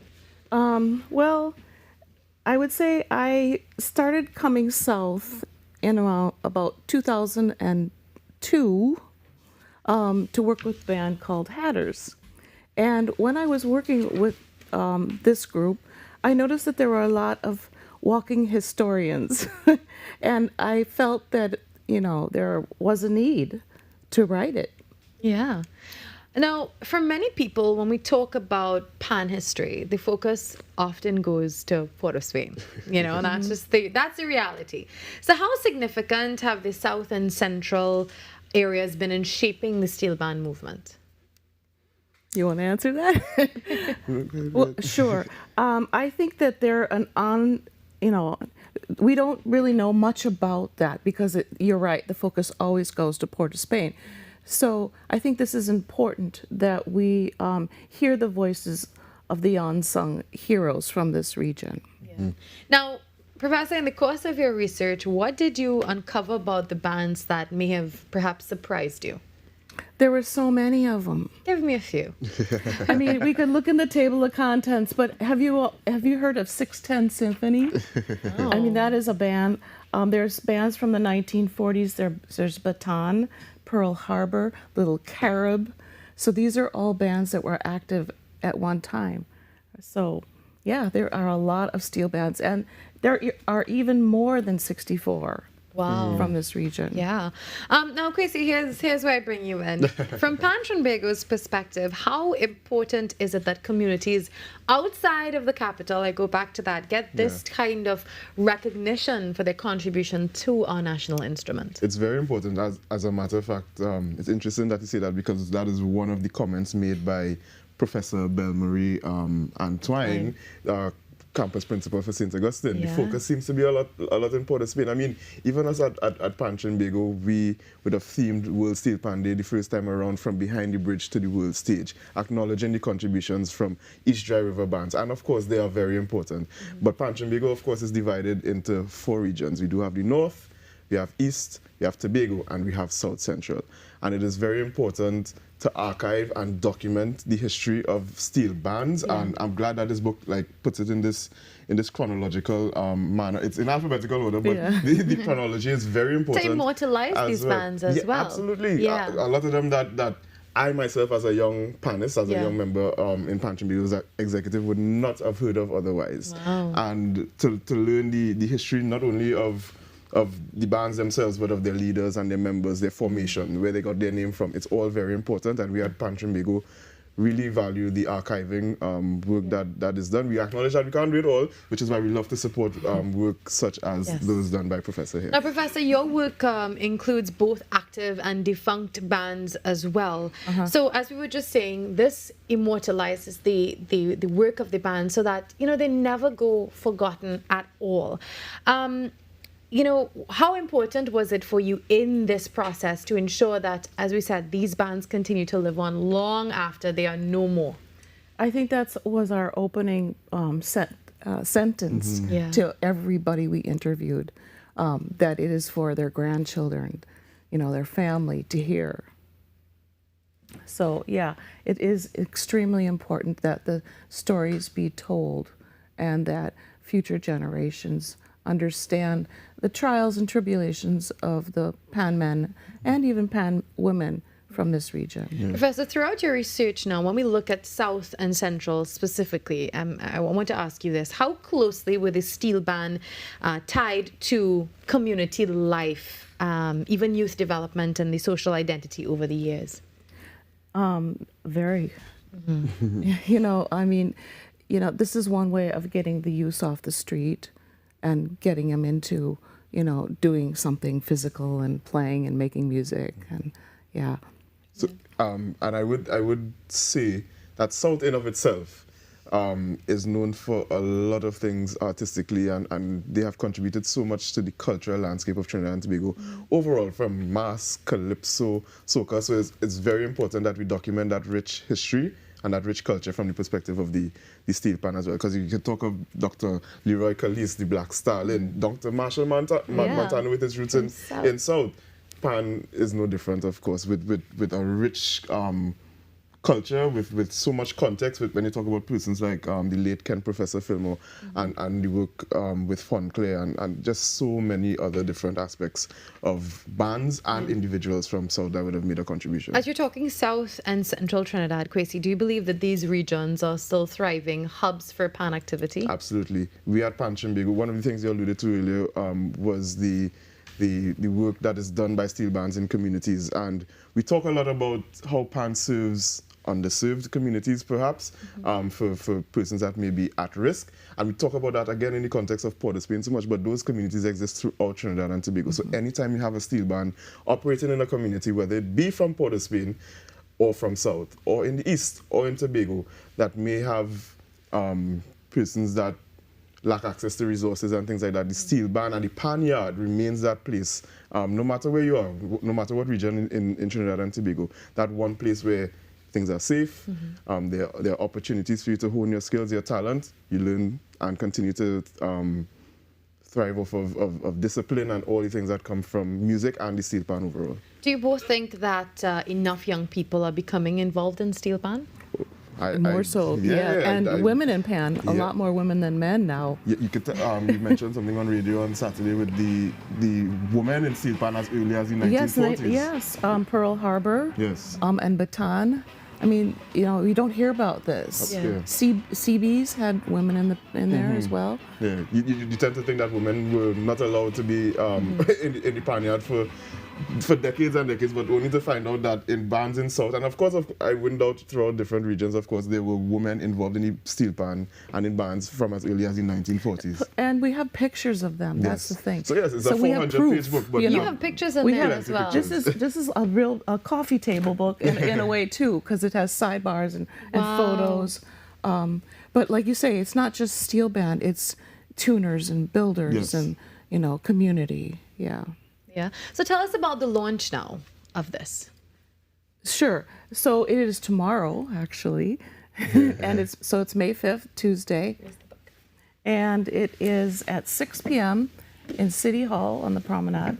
You have to RSVP because there's only 160 seats in there. Wow. So you would like to tell them? How do you do that? Sure. So you can RSVP via an email, media@panchimbigo.co.tt, media@panchimbigo.co.tt, or you could call the office at 235-5493 for more information. If it is the bookings are, of course, all taken up, you could, of course, call the number or send the email to place an order for your book as well.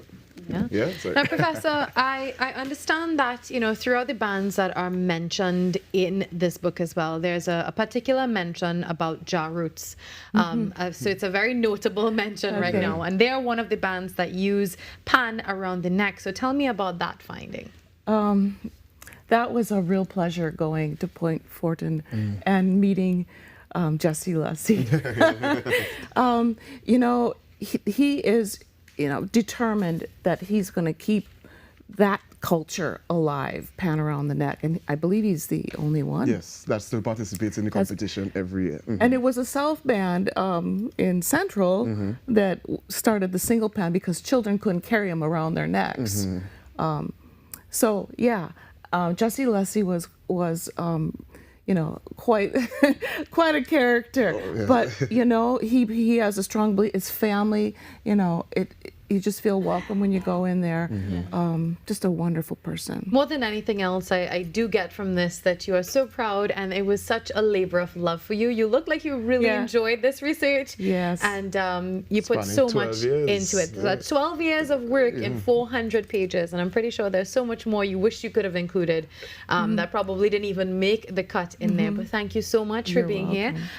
Congratulations, Professor, in your book, and of course at the launch. Remember, RSVP ASAP. Yeah. So do that. What's the email again, Chrissy? media@pantrinbago.co.tt. All right. So send them an email. Get your space. Only a few spaces available. How many? 160. So you want to be one of those 160 people heading to the launch of this groundbreaking book. It's called Bands from South Central by Professor Janine Remy. Well, thank you, Kwesi. Thank you, Professor, for being here. Thanks very much for We having take a us. break and we come back. We have so much more. Also, another Right Here is in store for you before we close the show today.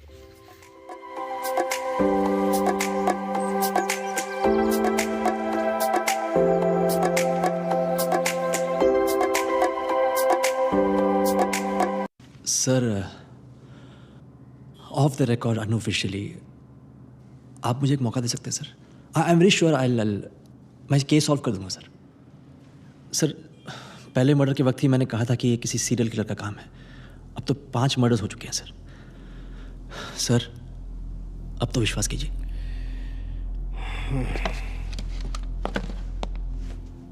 देख Sanjay, department की investigation तो चालू है, वो चलती रहेगी. तो तेरी अलग पैरेलल इन्वेस्टिगेशन शुरू कर दे. Definitely sir.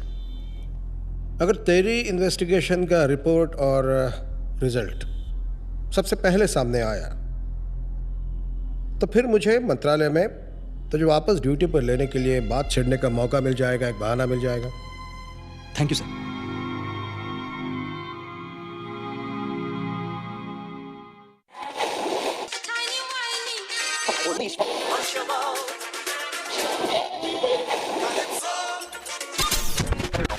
Since 1972, one sound has been living in the heart of Trinidad and Tobago, the longest running radio station in the nation. We're your holiday soundtrack, whether it's on your day off, Long drives or house limes. We are always sweet.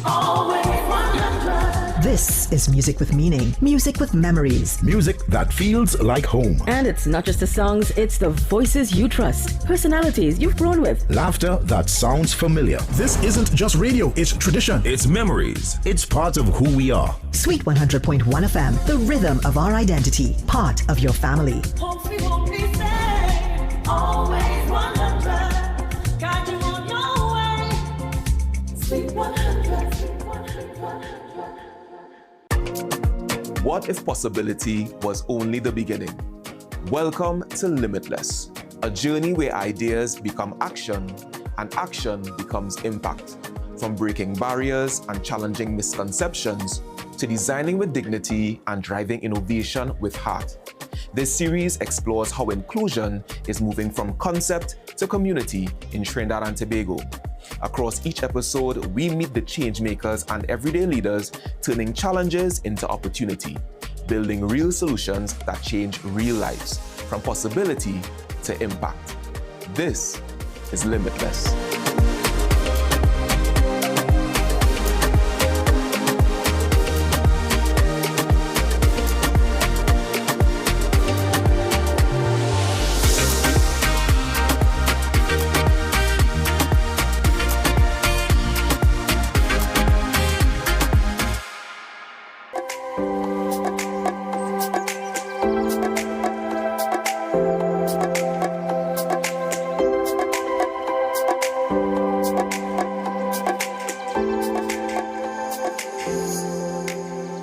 Welcome back to TNT Today on TTT. Thank you for being here. To everyone streaming us live on Facebook and YouTube, it is always a pleasure to have you start your mornings with us. Well, as you start your morning, some information that you probably should know, that there has been Well, have been 3 deaths. 3 people have died and at least 3 others have fallen ill following a suspected hantavirus outbreak aboard a cruise ship in the Atlantic Ocean. So this is a story that I continue to follow.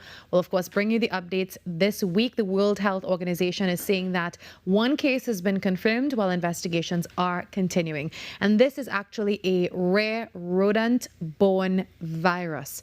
And among the dead are an elderly Dutch couple, while a British passenger remains in intensive care in South Africa. So again, I'll continue to update you on that as the information comes to hand this week. Well, we're moving on with the show today. As we promised, another Right Here installment. And there are places in Trinidad we pass through without a second thought, on the way to somewhere else, focused on the destination. But along the East Coast, there are communities and landscapes that often go unnoticed, overlooked, yet quietly compelling. For this installment of Right Here, Carrie Roberts takes a closer look at what's been there all along, just waiting to be seen.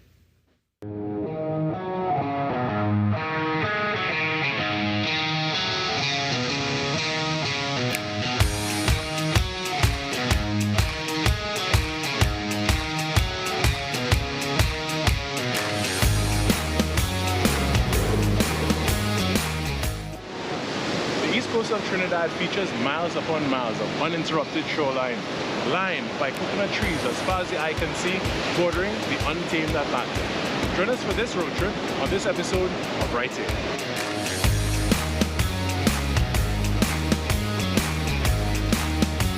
Trinidad's East Coast is home to more than a few places worth exploring, but for many, it exists as little more than a passing view, glimpsed through a window, captured in fleeting images.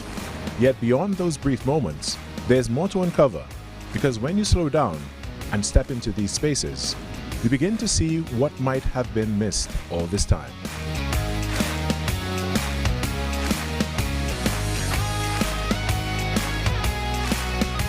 And along this coastline, some of what we pass most often carries stories we rarely stop to consider. In Manzanilla, the long stretch of coconut palms has become one of the most recognizable sights on the East Coast, framing the roadway, bending with the Atlantic breeze, and stretching for miles in either direction. But beyond the postcard image, there's a story, one that sits somewhere between history and legend.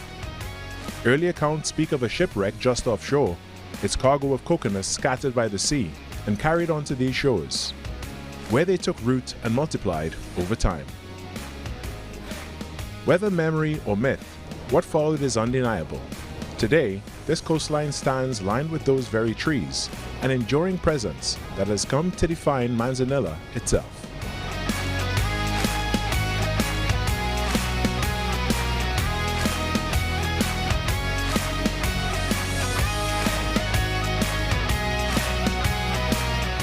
But beyond the sweeping coastline and its familiar landmarks, there are places where the story becomes quieter, more lived in. In Kernahan Village, just along this same stretch, the scenery begins to shift. The long lines of coconut palms give way to homes and small holdings, and the subtle rhythms of everyday life. Here, the Atlantic is no longer just a backdrop, it's a constant presence.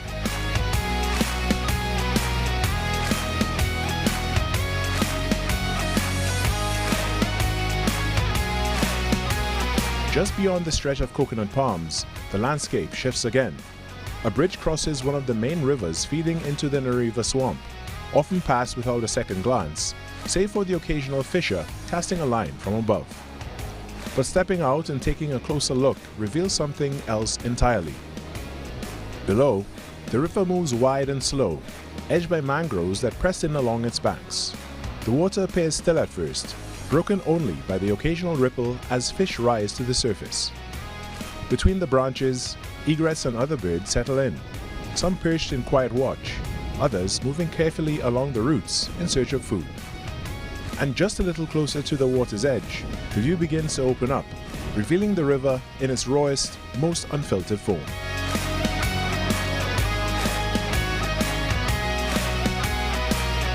Further south, the coastline opens up once more, bringing us to where the Ottawa River meets the Atlantic.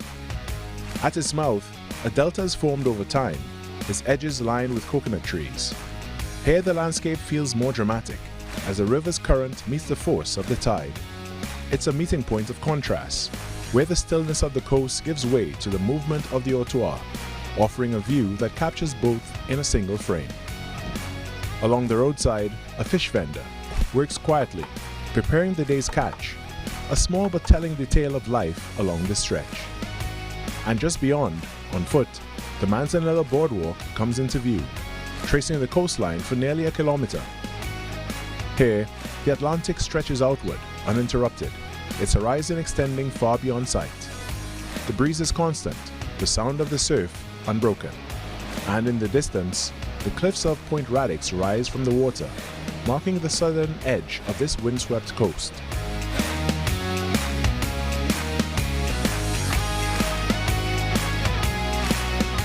In the community of Grand Lagoon, the atmosphere shifts once again. Along a quiet residential stretch, an abandoned hotel stands, its peeling paint, cracked concrete, and rusted fixtures, marking years of disuse. It rises over an empty beachfront, a structure left behind, yet still commanding attention. Not far away, a dark lagoon sits just off the shoreline. Its waters stained deep and opaque, reveal little of what lies beneath. Along its edges, marine birds move in and out of the mangroves, foraging in the shallows. Beyond it, the landscape opens onto a sandy stretch of coast, where the surf rolls in, gentler here than along Manzanilla to the north.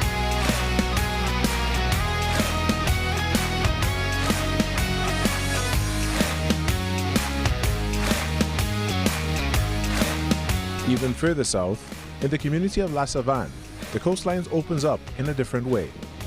At low tide, a wide stretch of shoreline reveals itself, framed by towering sandstone cliffs that rise along the edge of the sea. It's a place that's easy to miss, marked only by a small clearing along a bend in the road, often passed without notice. But just beyond it, a narrow path leads upward, climbing gently before giving way to something far more expansive. At the top, the view opens dramatically. The coastline stretches for miles, and the Atlantic extends outward beyond it. Closer to shore, the waters shift with the movement of the tide, their color deep and unsettled. But further out, the sea softens, giving way to layers of blue, green, and turquoise that spread across the horizon. Along Trinidad's east coast, these are places we often move through, seen, but not always noticed. Yet, just beyond those fleeting moments, there is a deeper story, one that unfolds quietly in the landscapes and the lives that shape them. And perhaps, in taking the time to pause, we begin to see them differently. I'm Carrie Roberts, giving you a glimpse into the paradise we have right here.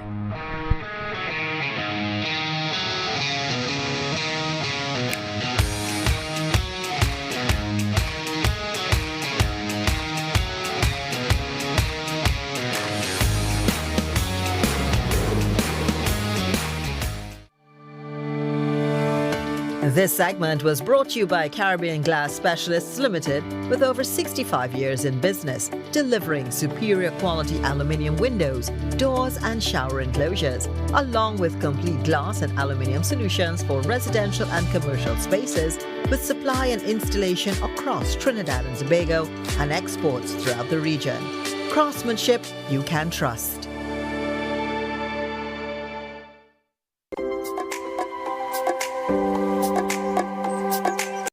Every client deserves expertise, integrity, and guidance they can trust. At Camino Realty International, we deliver integrated real estate solutions, sales, rentals, property management, and project development. Driven by excellence, transparency, and innovation, we protect value, create opportunity, and build lasting success, because real estate isn't just about buildings. For more information on our services, log on to CaminoRealty.com or follow us on social media at Camino Realty TT. Camino Realty International, elevating lives one property at a time. One day I was out playing with my friend Kevin, and he was really moody. Kinda sad and angry at the same time. I asked him what was the matter. Someone in his family had been doing mean things to him. He said he had to keep it a secret. So I asked Kevin, is it a good secret or a bad secret? He said he didn't know. I explained good secrets are cool things like a surprise party or a gift for a special occasion. A bad secret is when someone hurts or harms you and tells you not to tell anyone. Sometimes they might give you little things to make sure you don't tell. That's another bad secret to keep. That's mean and controlling. Kevin said it definitely fell into the bad secret category. I felt this was something an adult should help with. Because as a child, when someone hurts you, you can feel really alone and afraid. And the best people to help you are the ones you love and really, really trust. I asked him if there was any adult that he trusted. So we worked up a little plan for Kevin to talk to one of them. A while after that, I could see my friend was doing much better. Now we tell all our pals about good secrets and bad secrets so that we can all feel brave, safe, and strong. Break the silence. Child abuse is one secret you should never keep. A new season equals new dreams, and many football fans are dreaming of their team actually winning this season. But the reality is that only one team can win. So many will just be dreaming and wishing and hoping that their team can deliver. Manchester City, Liverpool, Chelsea. Notice I have not mentioned Arsenal. Don't be upset, I'm not mentioning Man U either. This is Atto Bolden inviting all of you to follow the 12th man as they celebrate a new season on TTT and enjoy the ride.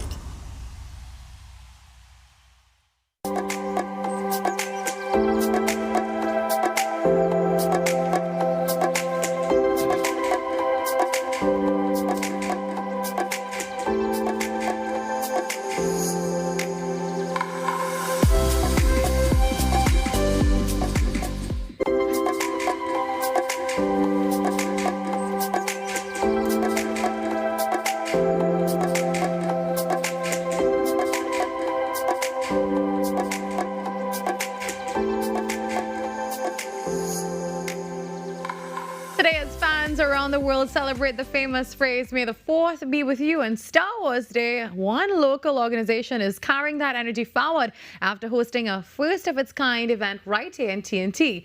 Yesterday, the Health and Nutrition Association of Trinidad and Tobago staged its inaugural Rebel Run 5K, a neon night fitness event that saw participants take to the streets in Star Wars-inspired costumes, glowing accessories, and themed outfits in a celebration of wellness, creativity, and community spirit. But beyond the fun, the event also served a bigger purpose, supporting HNATT's upcoming Healthy Futures Camp aimed at helping children build healthier lifestyles. Well, joining us this morning, I have in studio with me Kylie Jacob, the Marketing and Communications Chair, and also Nandini Samuel, the President of HNATT. Good morning, ladies. Good morning. Thank you for waking up early and making it here after a very long night last night. What time did the event end? It ended around 8:30. Okay. But then, there's breakdown and... Yeah, so this was a night 5K and something that's becoming very popular. Yes. Let me start by saying 5Ks have become so fashionable. Everyone wants to go to a 5K these days. But this one was very special because it's supporting that upcoming initiative. Yes. So first of all, tell me, how did things go yesterday, and how did the idea for this May the 4th celebrations come about? Okay, so our main purpose at HNATT is to create events that invite the entire community. So we know we have our runners who are going out every week doing 5Ks, 10Ks, but we wanted to basically appeal to a new market. And we know that the Star Wars, at least I know because I'm a film person, that Star Wars community is just as diehard and strong. So we decided May the 4th is coming up right before our Healthy Futures Camp. Why not invite the Star Wars fans to come out, run the streets?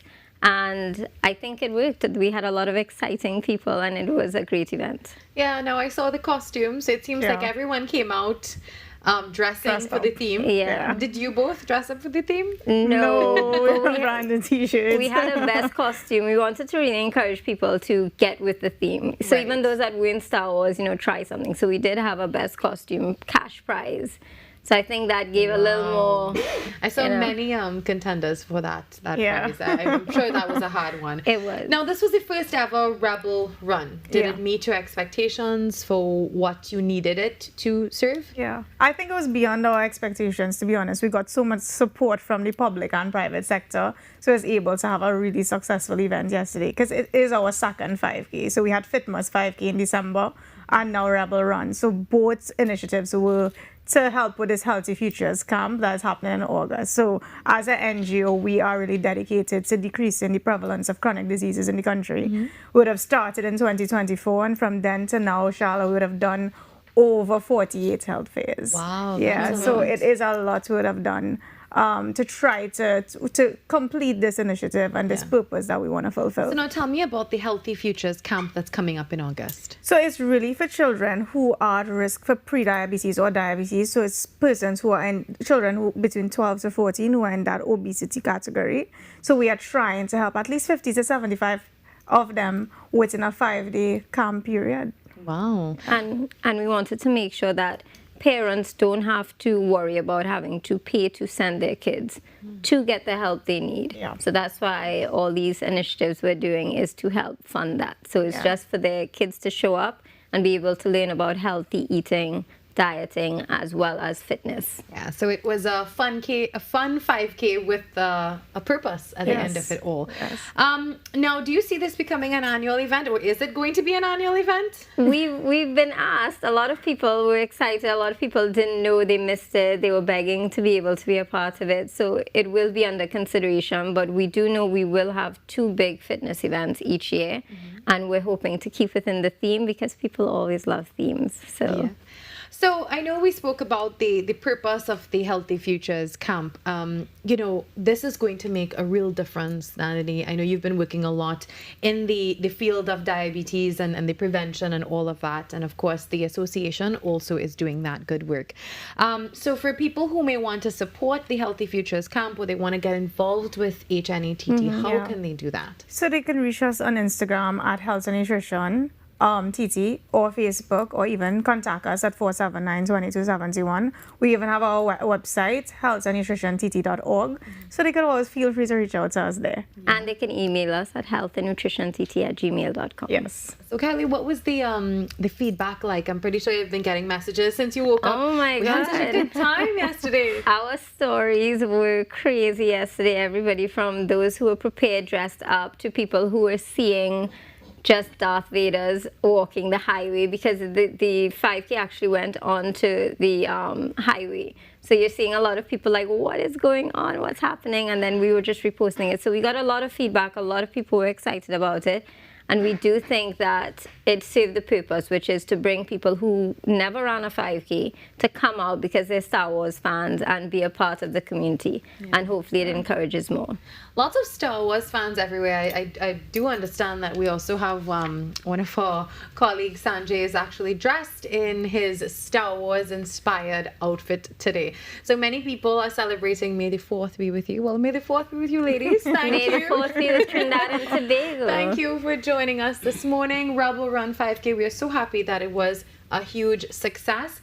And we look forward to seeing everything that will come out of that Healthy Futures camp. So once again, can you give us your information, your contact information, and social media?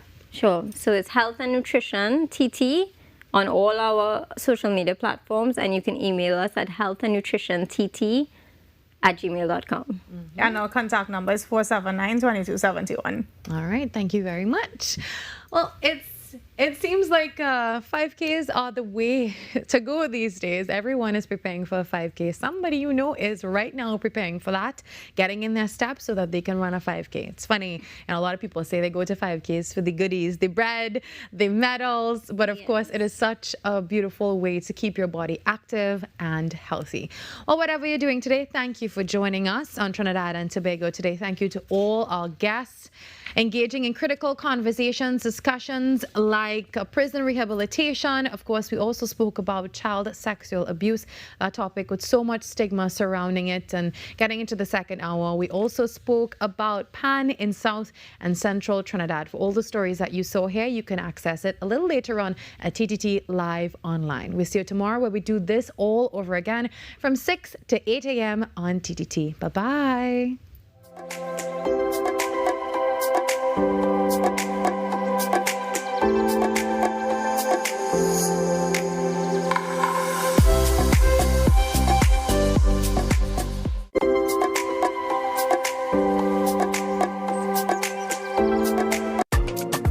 What if possibility was only the beginning? Welcome to Limitless, a journey where ideas become action and action becomes impact. From breaking barriers and challenging misconceptions to designing with dignity and driving innovation with heart. This series explores how inclusion is moving from concept to community in Trinidad and Tobago. Across each episode, we meet the change makers and everyday leaders turning challenges into opportunity, building real solutions that change real lives, from possibility to impact. This is Limitless.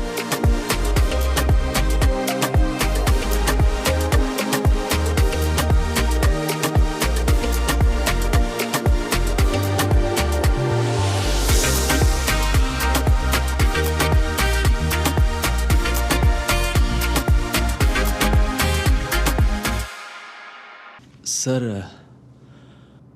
Of the record unofficially आप मुझे एक मौका दे सकते हैं sir? I am very sure मैं case solve कर दूंगा sir. Sir पहले मर्डर के वक्त ही मैंने कहा था कि ये किसी सीरियल किलर का काम है. अब तो 5 मर्डर्स हो चुके हैं सर. सर अब तो विश्वास कीजिए.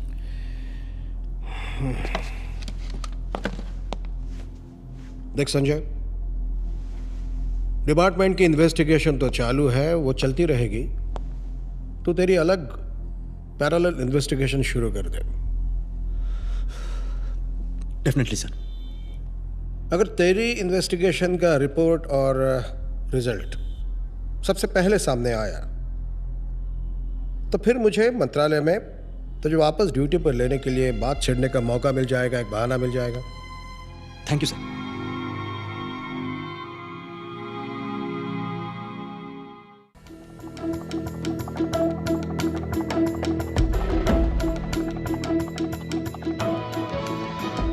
Good morning. This is your TTT News Update. I'm Carrie Roberts. Making the news at this time. Lowering prison populations and repositioning offenders for successful reintegration into society are among the key objectives of the Probation of Offenders Amendment Bill 2026. Former Prisons Inspector and Attorney Daniel Khan says the legislation is intended to transform punishment into opportunity by embedding rehabilitation into incarceration, helping offenders achieve productive outcomes while delivering tangible benefits to society. Preventative and punishment is natural in prison, but rehabilitative is difficult. And this probation bill amends the Probation Act to make rehabilitation more possible by not only having control of a person while they're in prison, but if certain conditions occur, we can have control of an offender out of prison for a certain amount of time. It does well for, as you said, reducing prison population, because overcrowding is a huge issue. Mr. Khan suggests that forward-looking rehabilitation systems emphasize dignity, education, and skill building. He says these approaches can produce better outcomes than purely punitive measures by fostering more constructive and socially responsible individuals. Punishment doesn't only have to be in prison.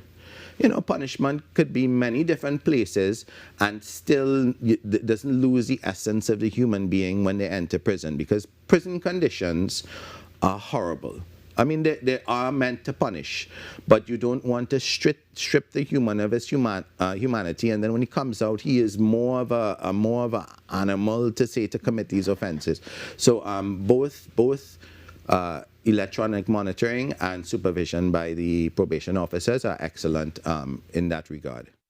He says that crime must be addressed from multiple angles, and it is his belief that rehabilitation, as outlined in the amended legislation, will play a critical role in achieving that goal. crime is our #1 issue in Trinidad and Tobago. It's out of hand, and focusing on prisoners that have the potential to be rehabilitated will have the potential to reduce that. The Trinidad and Tobago Coalition of Services Industries says it is strengthening efforts to expand the country's services sector internationally.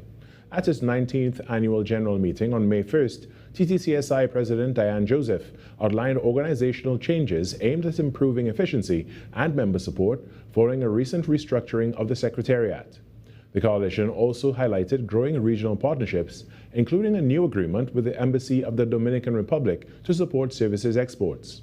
TTCSI announced the return of National Services Week from September 6th to 12th, focusing on growth beyond the energy sector, and introduced members of its new board of directors.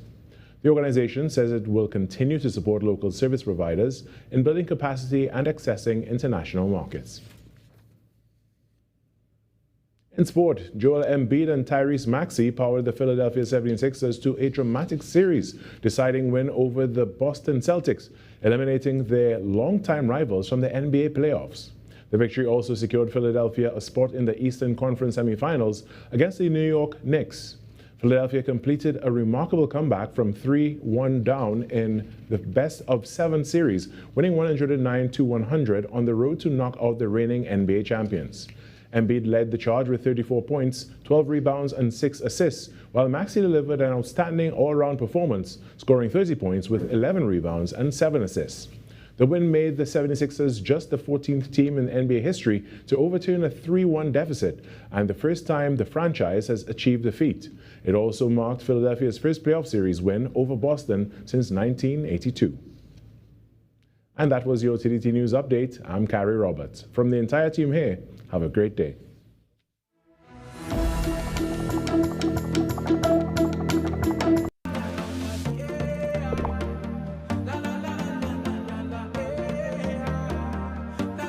This is TTT. Live for local.